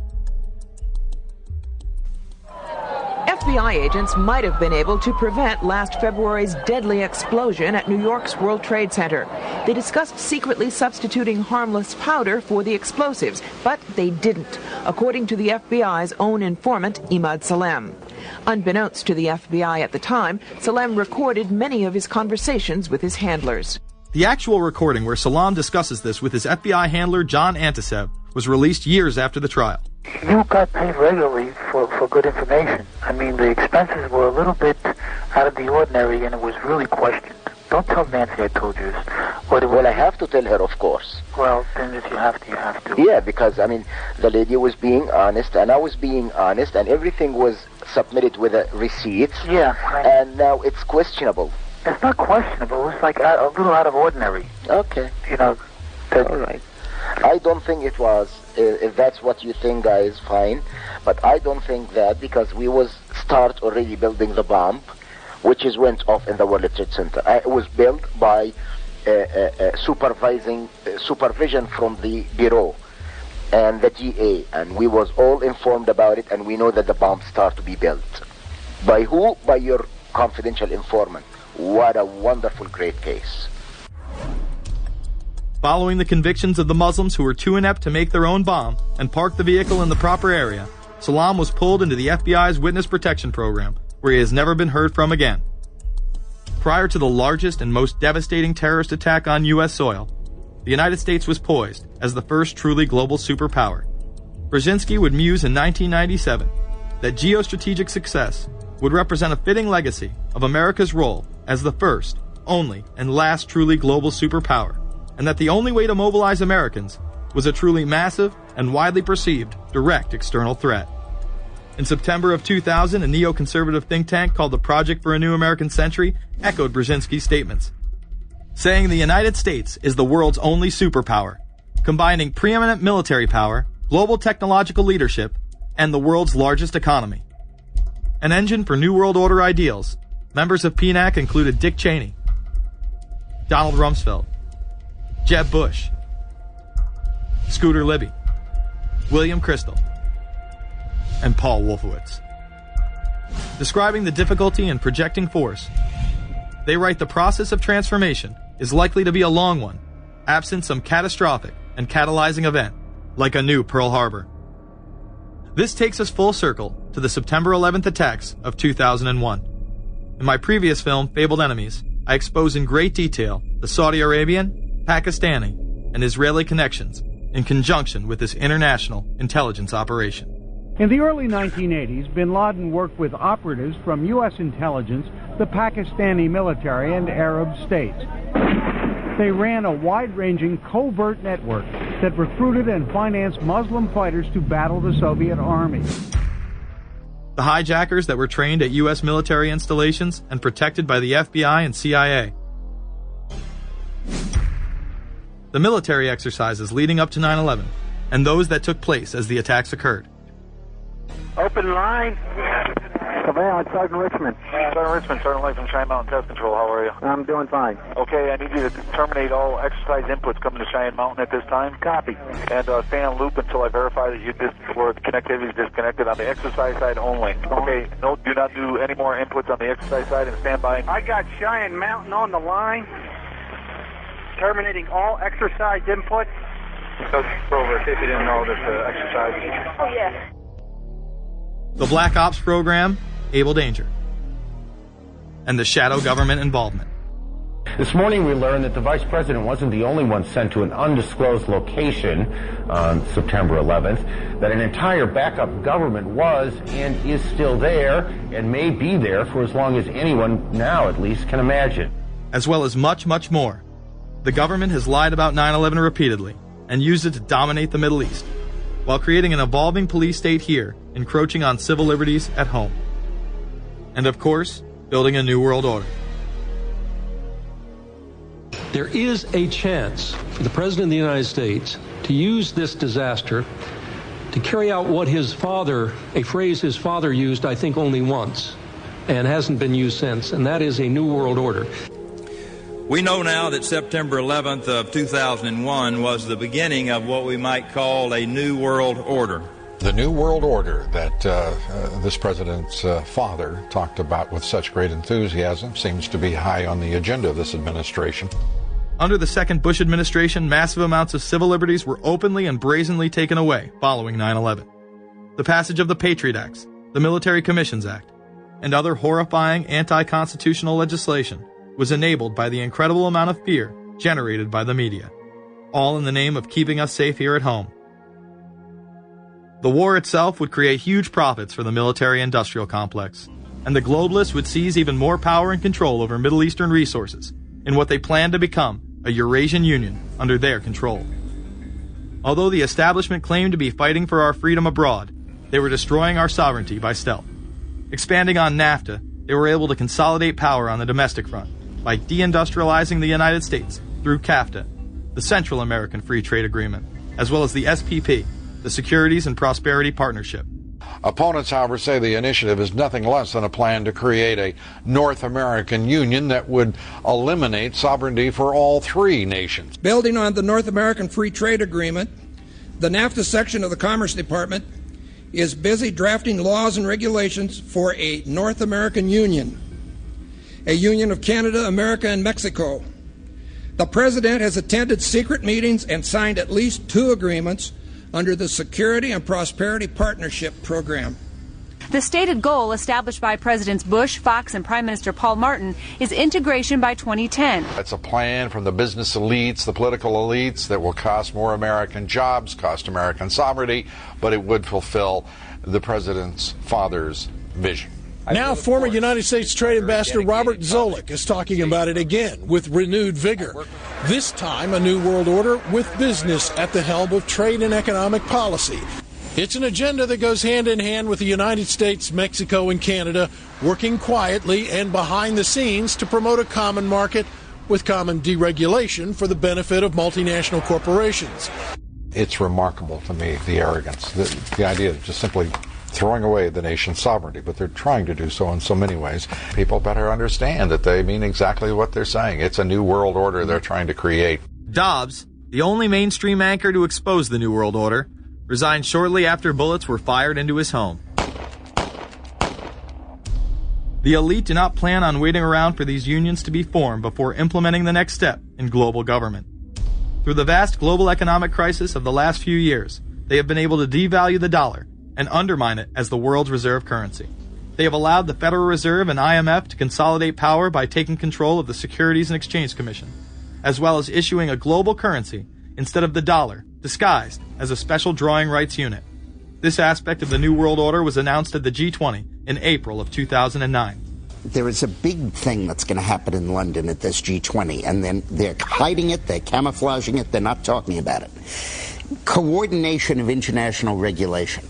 What they are going to do is to put our Fed and our SEC under the control, in effect, of the IMF. New World Order, that's what they're planning in there, is to undermine the U.S. currency, and it's just really sad. What it really is putting the American economy under international regulation. Yeah. And those people who have been yelling, oh, the UN's going to take over global conspiracy government. Theorists. They've been crazy, but now they're right. There's 20 or whatever people in the G20. Say there's 20 ministers. Thousands of us, and we can't get our voices heard. When Geithner said he would be open to the idea of a global currency last week, those conspiracy people had said and suggested that for years. Right. You're not wrong. Cash is becoming weeded out. Cash will most likely be eliminated or extremely difficult to use in many situations, so that you'll have to use the global currency or the electronic currency. Even though a physical global currency is yet to exist, groups such as BRIC are openly promoting a new reserve currency, which is a conglomerate of Brazil, Russia, Indonesia, and China. Get everyone in the whole world using one currency, which some people think that's a good idea. Russian President Dmitry Medvedev recently showed off a sample coin of the new world currency at the G8 in July of 2009. We have also agreed today additional resources of $1 trillion that are available to the world economy through the International Monetary Fund and other institutions. This includes 250 billion from special drawing rights, the reserve currency of the IMF, drawing rights that will be issued to countries who are part of the International Monetary Fund. I think a new world order is emerging, and with it the foundations of a new and progressive era of international cooperation. The head of the European Union is also calling for global government. 2009 is also the first year of global governance, with the establishment of the G20 in the middle of the financial crisis. Gordon Brown has called for a world constitution. We now need nothing short of a world constitution for the global financial system. Both Gordon Brown and Barack Obama had been groomed to be the next Anglo-American spokesman for this new world order after Bush and Blair stepped down. Here is Gordon Brown in front of the CBI prior to him being chosen to become Prime Minister. And it's only now that we can begin to understand that the world order that globalization brings and what it's going to look like. But what does the new world order mean for countries like ours who are looking to succeed? And the question for us is how we meet and master all these challenges to ensure that Britain enhances its competitiveness in the process and realizes what I believe is our destiny of success in this new world order. A new world is emerging. It is a new world order with significantly different and radically new challenges for the future. President Barack Obama has also espoused similar views on globalism. Here he is in Berlin, Germany, in July of 2008, in what media have dubbed his New World Order speech. Well, there have been extraordinary scenes in Berlin tonight as thousands of people gathered to hear Barack Obama deliver key foreign policy speech on his current European tour. The Democratic presidential hopeful laid out his vision for America's place in a new world order. In this new world, such dangerous currents have swept along faster than our efforts to contain them. And that is why we cannot afford to be divided. No one nation, no matter how large or powerful, can defeat such challenges alone. But the burdens of global citizenship continue to bind us together. In this new century, Americans and Europeans alike will be required to do more, not less. Partnership and cooperation among nations is not a choice. It is the only way, the one way, to protect our common security and advance our common humanity. That is why America cannot turn inward. That is why Europe cannot turn inward. America has no better partner than Europe. Now is the time to build new bridges across the globe as strong as the one that binds us across the Atlantic. Now is the time to join together through constant cooperation and strong institutions and shared sacrifice and a global commitment to progress to meet the challenges of the 21st century. Barack Obama also became the first sitting president to ever become the chair of the Security Council for the United Nations, which only further cites his allegiance to world government. In an era when our destiny is shared, power is no longer a zero-sum game. No one nation can or should try to dominate another nation. No world order that elevates one nation or group of people over another will succeed. No balance of power among nations will hold. The traditional divisions between nations of the South and the North make no sense in an interconnected world. I think his task will be to develop an overall strategy for America in this period when really a new world order can be created. It's a great opportunity. The globalists, who know that Obama is going to promote their plan, want to make him such a superhero that nobody will question what he's doing. He is very much a product of the system that he is now technically in charge of. Obama alone, or the Democrat Party alone, is not responsible for his massive rock star status. It's been done by the media. This establishes that Obama is an unapologetic globalist who holds no one nation above another, despite its policies. Perhaps we should move towards a society more like China if that's the case. After all, on the 60th anniversary of the communist Mao regime takeover, the Empire State Building, once a proud symbol of the United States, was lit in the colors of the Communist Party halfway across the world. In fact, following the United Nations Copenhagen Conference in December of 2009, the Washington Post ran the headline, "Copenhagen Climate Deal Shows New World Order May Be Led by U.S., China." The Copenhagen Conference was disguised as a summit that would save the planet from man-made global warming by cutting carbon emissions.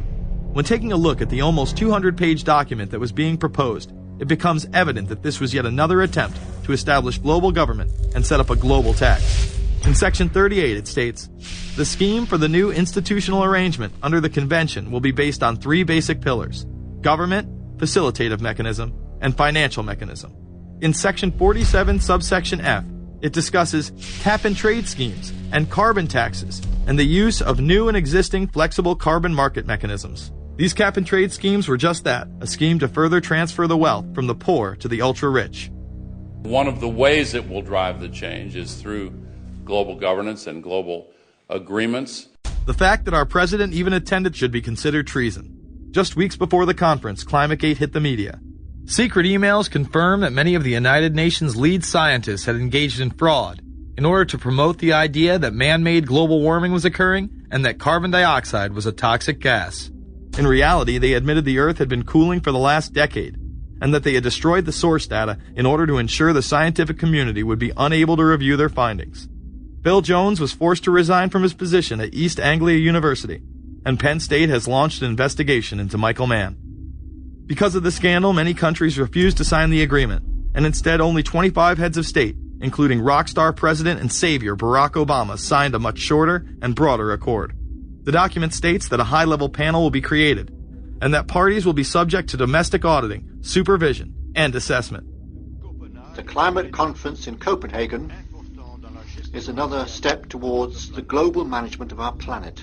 The idea that carbon dioxide, the life force for plants here on Earth, is a toxic gas and should be taxed is laughable. There have been numerous periods of time in which the Earth has had vastly more carbon in the atmosphere than present day.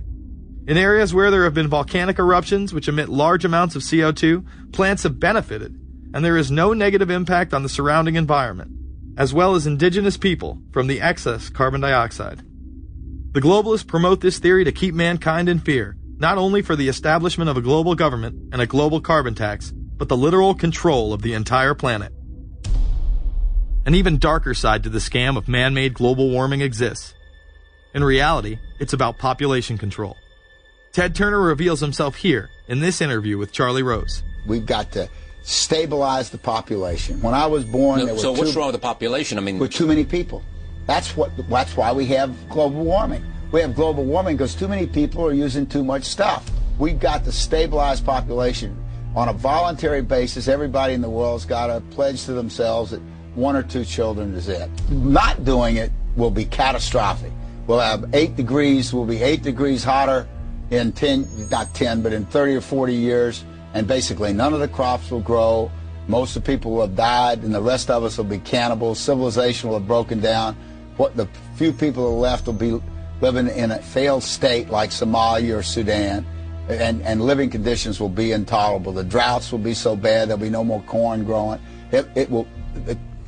Not doing it is suicide. Unbelievably, when Turner met with other globalists, David Rockefeller, Warren Buffett, Bill Gates, Michael Bloomberg, and even Oprah Winfrey to discuss population control, they were portrayed as superheroes. Behind closed doors on this New York campus, a secret gathering of some of the world's most powerful people. Gates, Buffett, Bloomberg, Winfrey. It was like the Super Friends. In the great hall of the Justice League, there are assembled the world's 4 greatest heroes.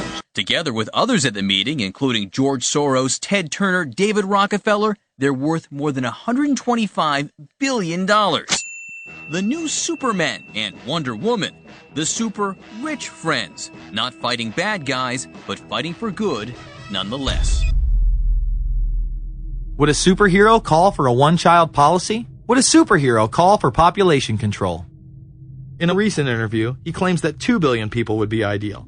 That means 4 billion plus must die to accommodate a man who owns more acreage than anyone else on the planet. Let's not forget that Ted Turner is the president of the United Nations Foundation. There are countless examples of how we are being indoctrinated to accept these kind of conditions and believe that man and his activities are the problem. From the promotion of climate cops, we're the carbon cops and we're on the lookout for energy wasters, to phony liberals and conservatives getting together to promote climate change. Hell, let's face it, we're polar opposites. We couldn't be further apart. I'm on the left, and I'm usually right. And we strongly disagree. Except on one issue. Tell them what it is, Reverend Pat. That would be our planet. Taking care of it is extremely important. We all need to work together, liberals and conservatives. So get involved. It's the right thing to do. Now there you go again. The New World Order will stop at nothing to achieve planetary dominance. Whether it be assassination, wars based on lies, and even a phony environmental movement. So it should come as no surprise that they have been tracking, tracing, and databasing our lives for years. Many people are aware that the Bush administration engaged in warrantless wiretaps on American citizens. What they don't understand is that it has come out in court that all the major telecommunications companies have been secretly storing every piece of data received from our phones and our computers and handing them over to the National Security Agency. You heard about the government secretly listening in on phone conversations without a warrant. But there is evidence that your email is also being tapped. The government has been intercepting most emails as part of its terrorist surveillance program. That program has been criticized as illegal because it's missing an important ingredient: search warrants. Several years ago, Klein says he came to suspect that AT&T had installed secret computer gear designed to spy on internet traffic at the request of the National Security Agency. This is just a small part of the picture, as AT&T was not the only company involved and emails were not the only issue. The NSA was installing Norris Insight systems, which are capable of monitoring billions of bits of internet traffic per second. It was also able to monitor any calls traffic through its system, all websites visited, all instant messaging, and separate types of transaction records. The secret room at AT&T contains gear which enables the government to look at every individual message on the internet and analyze exactly what people are doing. Here's another document. It mentions a company called Norris. Norris makes computer software that can swallow and analyze 10 gigabytes of information every second. That means it could go through all the information in all the books in the Library of Congress in a little over 15 minutes. The documents Klein and others were able to produce were then censored by the NSA. Bankston isn't allowed to talk about the documents in detail. The government has since had them sealed. But he says what is in there boggles the mind. We are talking about a substantial portion of all the communications traffic in the United States. The policies have been shielded by the Obama administration and continue to this day. Attorney General Holder has publicly stated lawsuits be thrown out of court, and after several attempts, Klein and other cases were thrown out as well, once again citing the national security of what used to be a constitutional republic, not a massive corrupt slave state. Living in the New World Order, when it's close to completion, for the average citizen, for people like you and me, is going to be essentially slavery. We're never going to be able to get ahead. We're never going to be able to amass enough wealth, essentially to retire or to do what we want to do in life. We're going to constantly be working for the man. They're creating essentially a two-class system. So it's going to be an inner ruling elite and then everyone else. And I got news for you. You're everyone else. The New World Order that is currently being built revolves around creating a global technopoly ruled by the elite, in which they dominate and control a severely reduced populace, which they treat as their pets. In the New World Order, the people are the enemy. Internal documents released in March of 2009 reveal that the Department of Homeland Security is targeting citizens who discussed the New World Order, people with a Christian identity, or sovereign citizens who argue that the government has gotten away from the intent of the Constitution and are strong states' rights advocates. People who are anti-immigration, stating, extremists will argue that immigrants are taking the jobs of U.S. citizens during times of high unemployment and without paying taxes. People who oppose the Federal Reserve banking system. People who display constitutional party or libertarian material. People who support Ron Paul. And those who have bumper stickers containing anti-government rhetoric. This document is one of literally thousands that make everyone a possible terrorist. This establishes a pattern of demonizing ordinary citizens while giving draconian powers to the state. You are considered guilty until proven innocent. As technology is developed, separate parts of their command and control system are beta tested around the world. Here at home, Boy Scouts are being trained to take on returning veterans and disarm domestic extremists, while national programs such as City Year are training young people to serve the government. I am change. I am fierce. In the United Kingdom, it has been established there are over 4 million CCTV cameras. That is around one camera for every 14 citizens. Their purpose is not to solve crime, as it takes 1,000 CCTV cameras to solve just one crime. It is to create a tattletale society in which everyone is under constant surveillance by the state and those around them. The company Internet Eyes is now paying people to log on to the internet and watch CCTV cameras in real time as they turn in criminals for cash. Families deemed by the state to be unfit in England have now been put under 24-hour CCTV supervision in their homes. This program has plans for 20,000 families in England, which is to double in the next 2 years. Your every move in both your home and the outside world is under constant surveillance by a criminal elite who operate above the law. As we are constantly under the microscope, their activities remain in the shadows.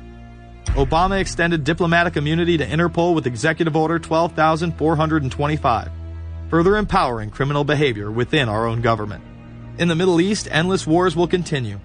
Under the Obama administration, we have sent tens of thousands of more troops into Afghanistan, all while the same network exposed in the Iran-Contra affair discussed earlier controls the opium trade. It was revealed in October of 2009 that the CIA had been funding puppet Afghani leader Hamid Karzai's warlord brother for the last 8 years. He is the lead opium dealer in the region. It seems the same cartel that was dealing drugs in the 80s and 90s never stopped. After all, how else could the government fund black operation programs across the board?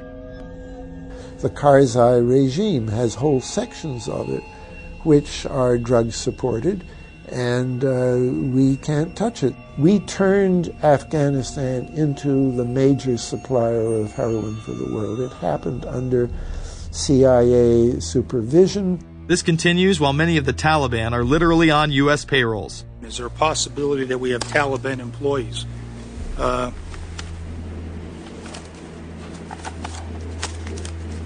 commander in the field, or I should say the COCOM commander, General Petraeus, has made it a conscious effort to, as part of his coin strategy, to hire local nationals.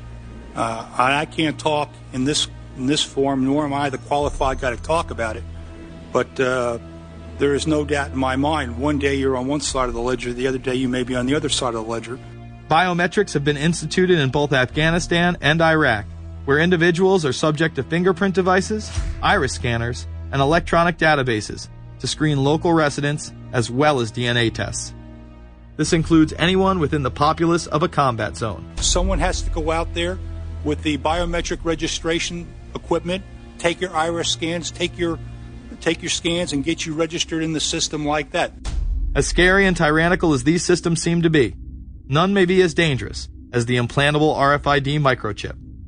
Through various pretenses, including terror, security, and entertainment, the chip has been promoted and integrated into society. In 2001, following the 9/11 terrorist attacks, the Jacobs family became the first family to be injected with microchips in front of a live television audience. We have a Florida family who are really pioneers in a brave new world. They have volunteered to be the first ever to have microchip identification devices implanted into their body. After 9/11, I was really concerned with the security of my family. In 2004, the FDA approved the use of RFID technology to be implanted into human beings. However, studies dating back to the 1990s show the implantable microchip has been linked to cancer in animals, but this has not slowed the agenda of control.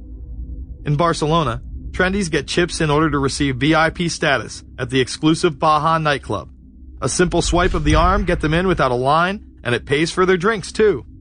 The Mexican government also chipped employees for security measures in 2004.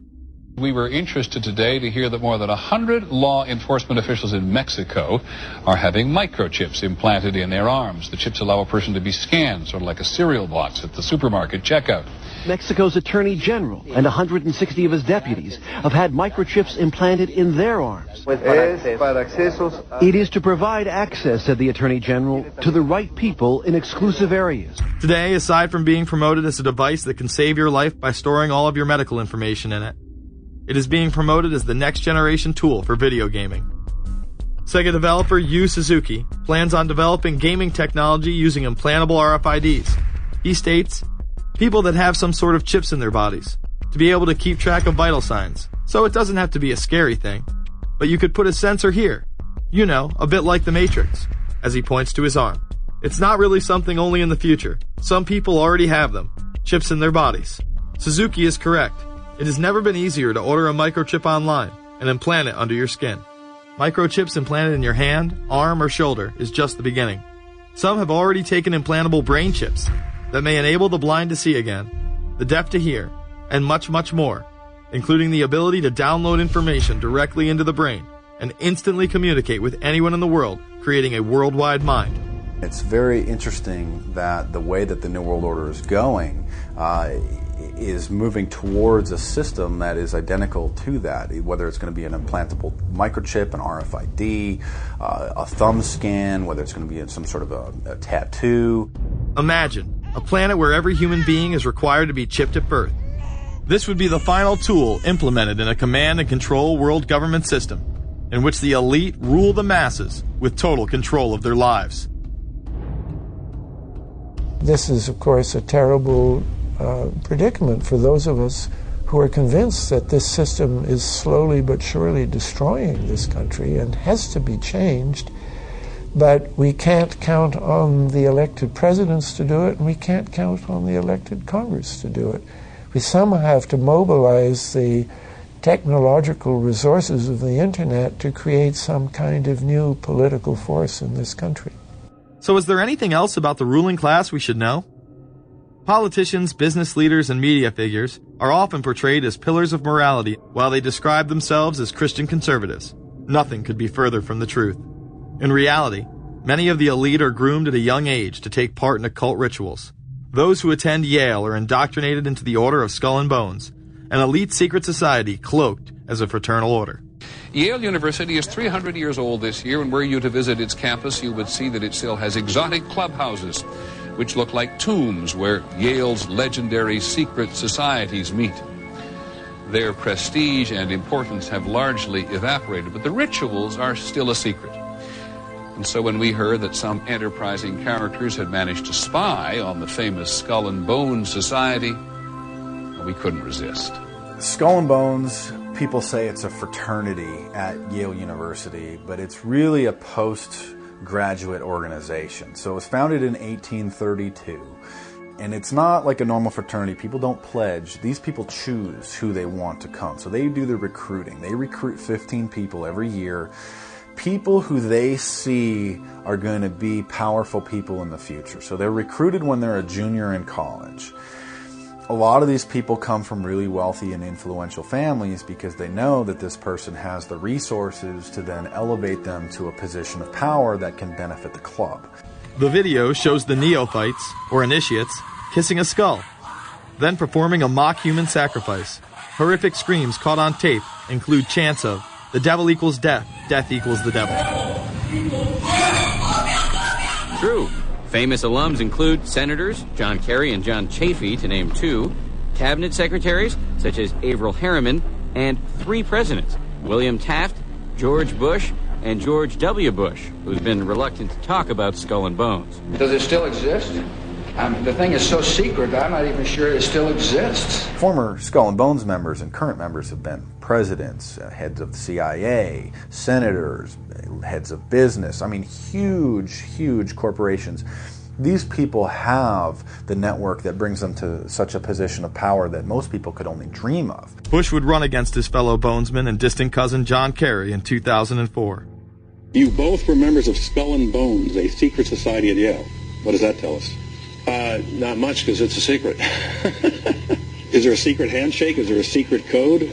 I wish there were something secret I could manifest. 322, a secret number? There are all kinds of secrets, Tim. You were both in Skull and Bones, the secret society. It's so secret we can't talk about it. What does that mean for America?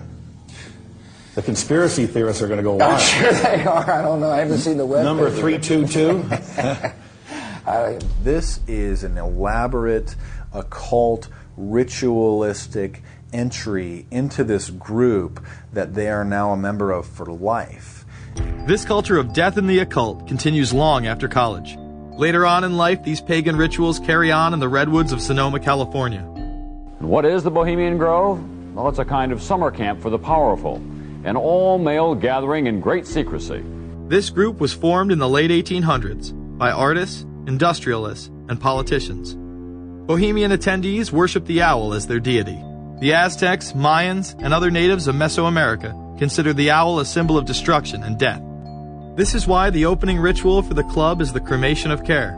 During the ritual, the effigy of a baby is rowed across the water by the Grim Reaper and given to a high priest, who then tosses it on a fiery sacrificial altar of a 40-foot owl god. It is an earth-based ritual in which care is burned away. The conscience is symbolically cast aside so that they may ignore the pain they have inflicted on others for the advancement of their own agendas. With this ceremony called the cremation of care, that begins the 2-week encampment where the body of dull care, symbolizing woes and concerns, is burned on an altar in front of a big owl statue. When that ceremony ends, they all start to cheer and yell. You have to ask yourself why it is that somebody would want to do that, let alone these elite people. And if you look at the elite throughout history, many of the people that achieve pinnacles of power are into the occult. They seek a supernatural way to gain power. Why are Christian conservatives such as the Bushes and Newt Gingrich attending the Grove? And I recognize I'm not going to be invited to Renaissance Weekend or that Bohemian deal where Newt, Rush, and Dick all sit in a teepee naked beating on tom-toms. Why does the media barely mention the Grove? Because many of them are in attendance. Late political cartoonist Phil Frank of the San Francisco Chronicle draws a reporter thinking about his loyalties to Bohemian Grove as he takes notes for a story.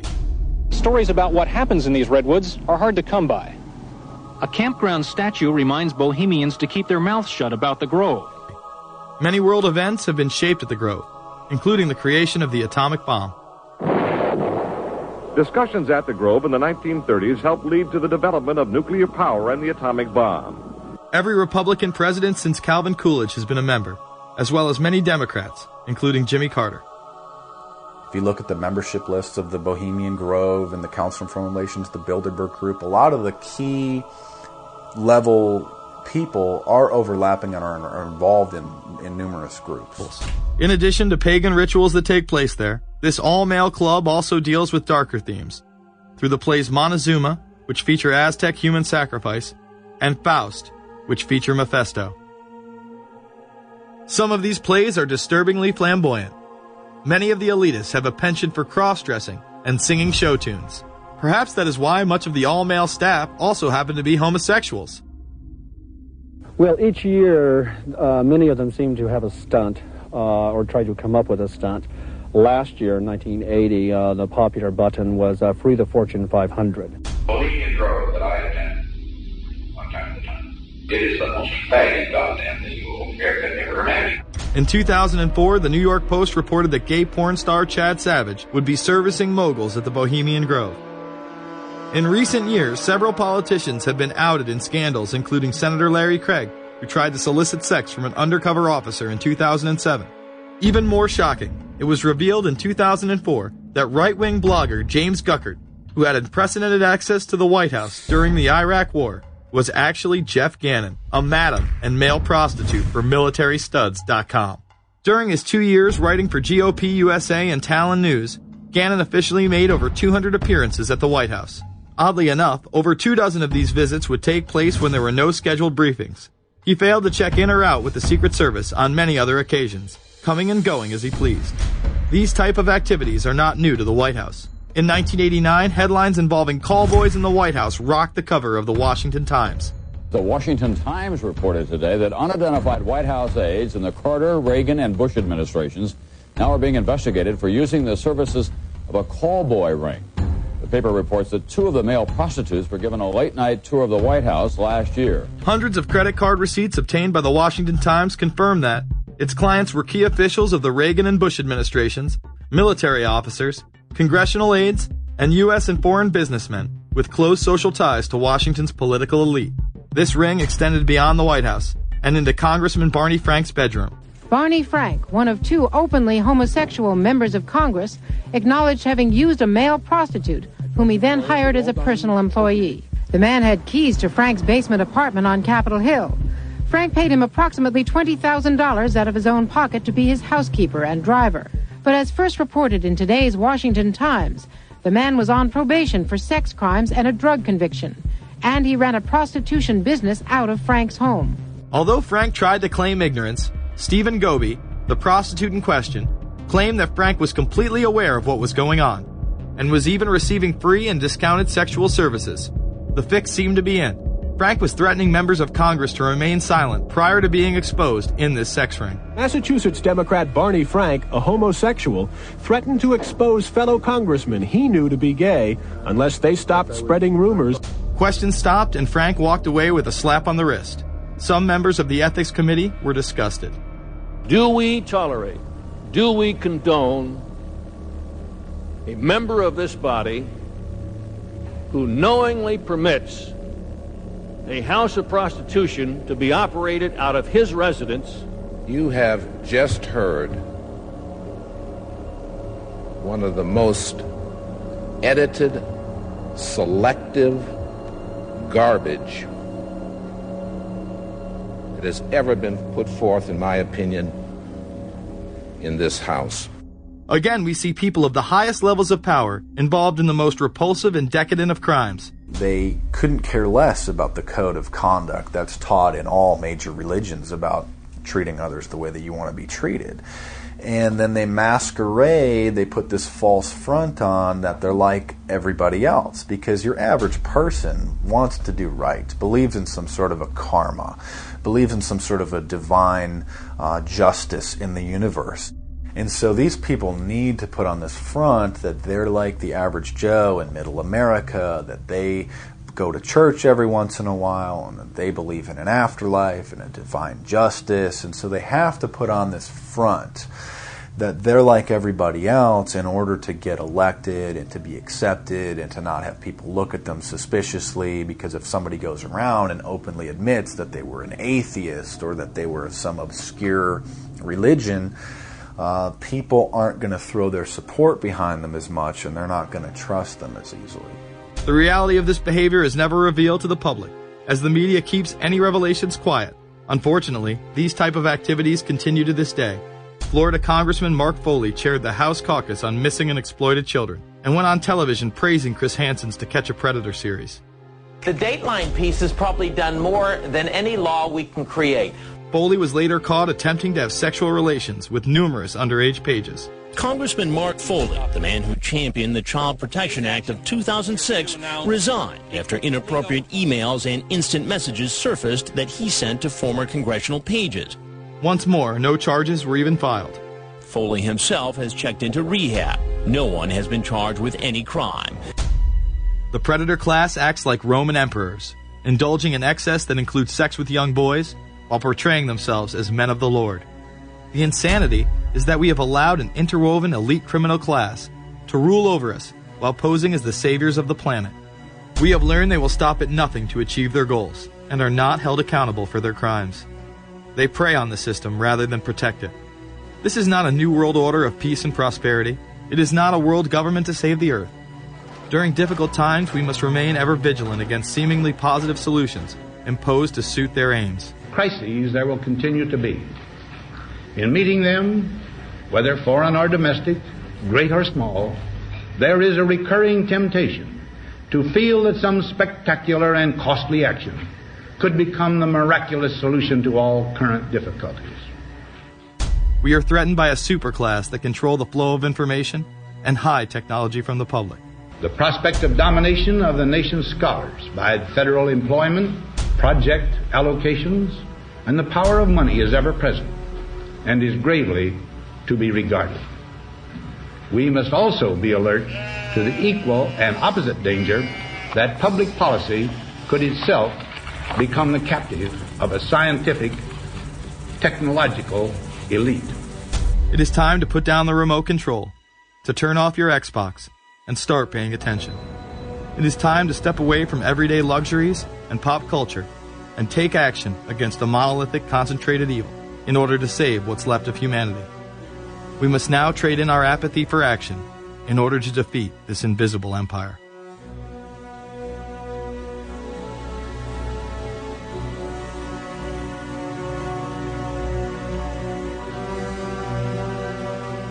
How set up are we to deal with this New World Order?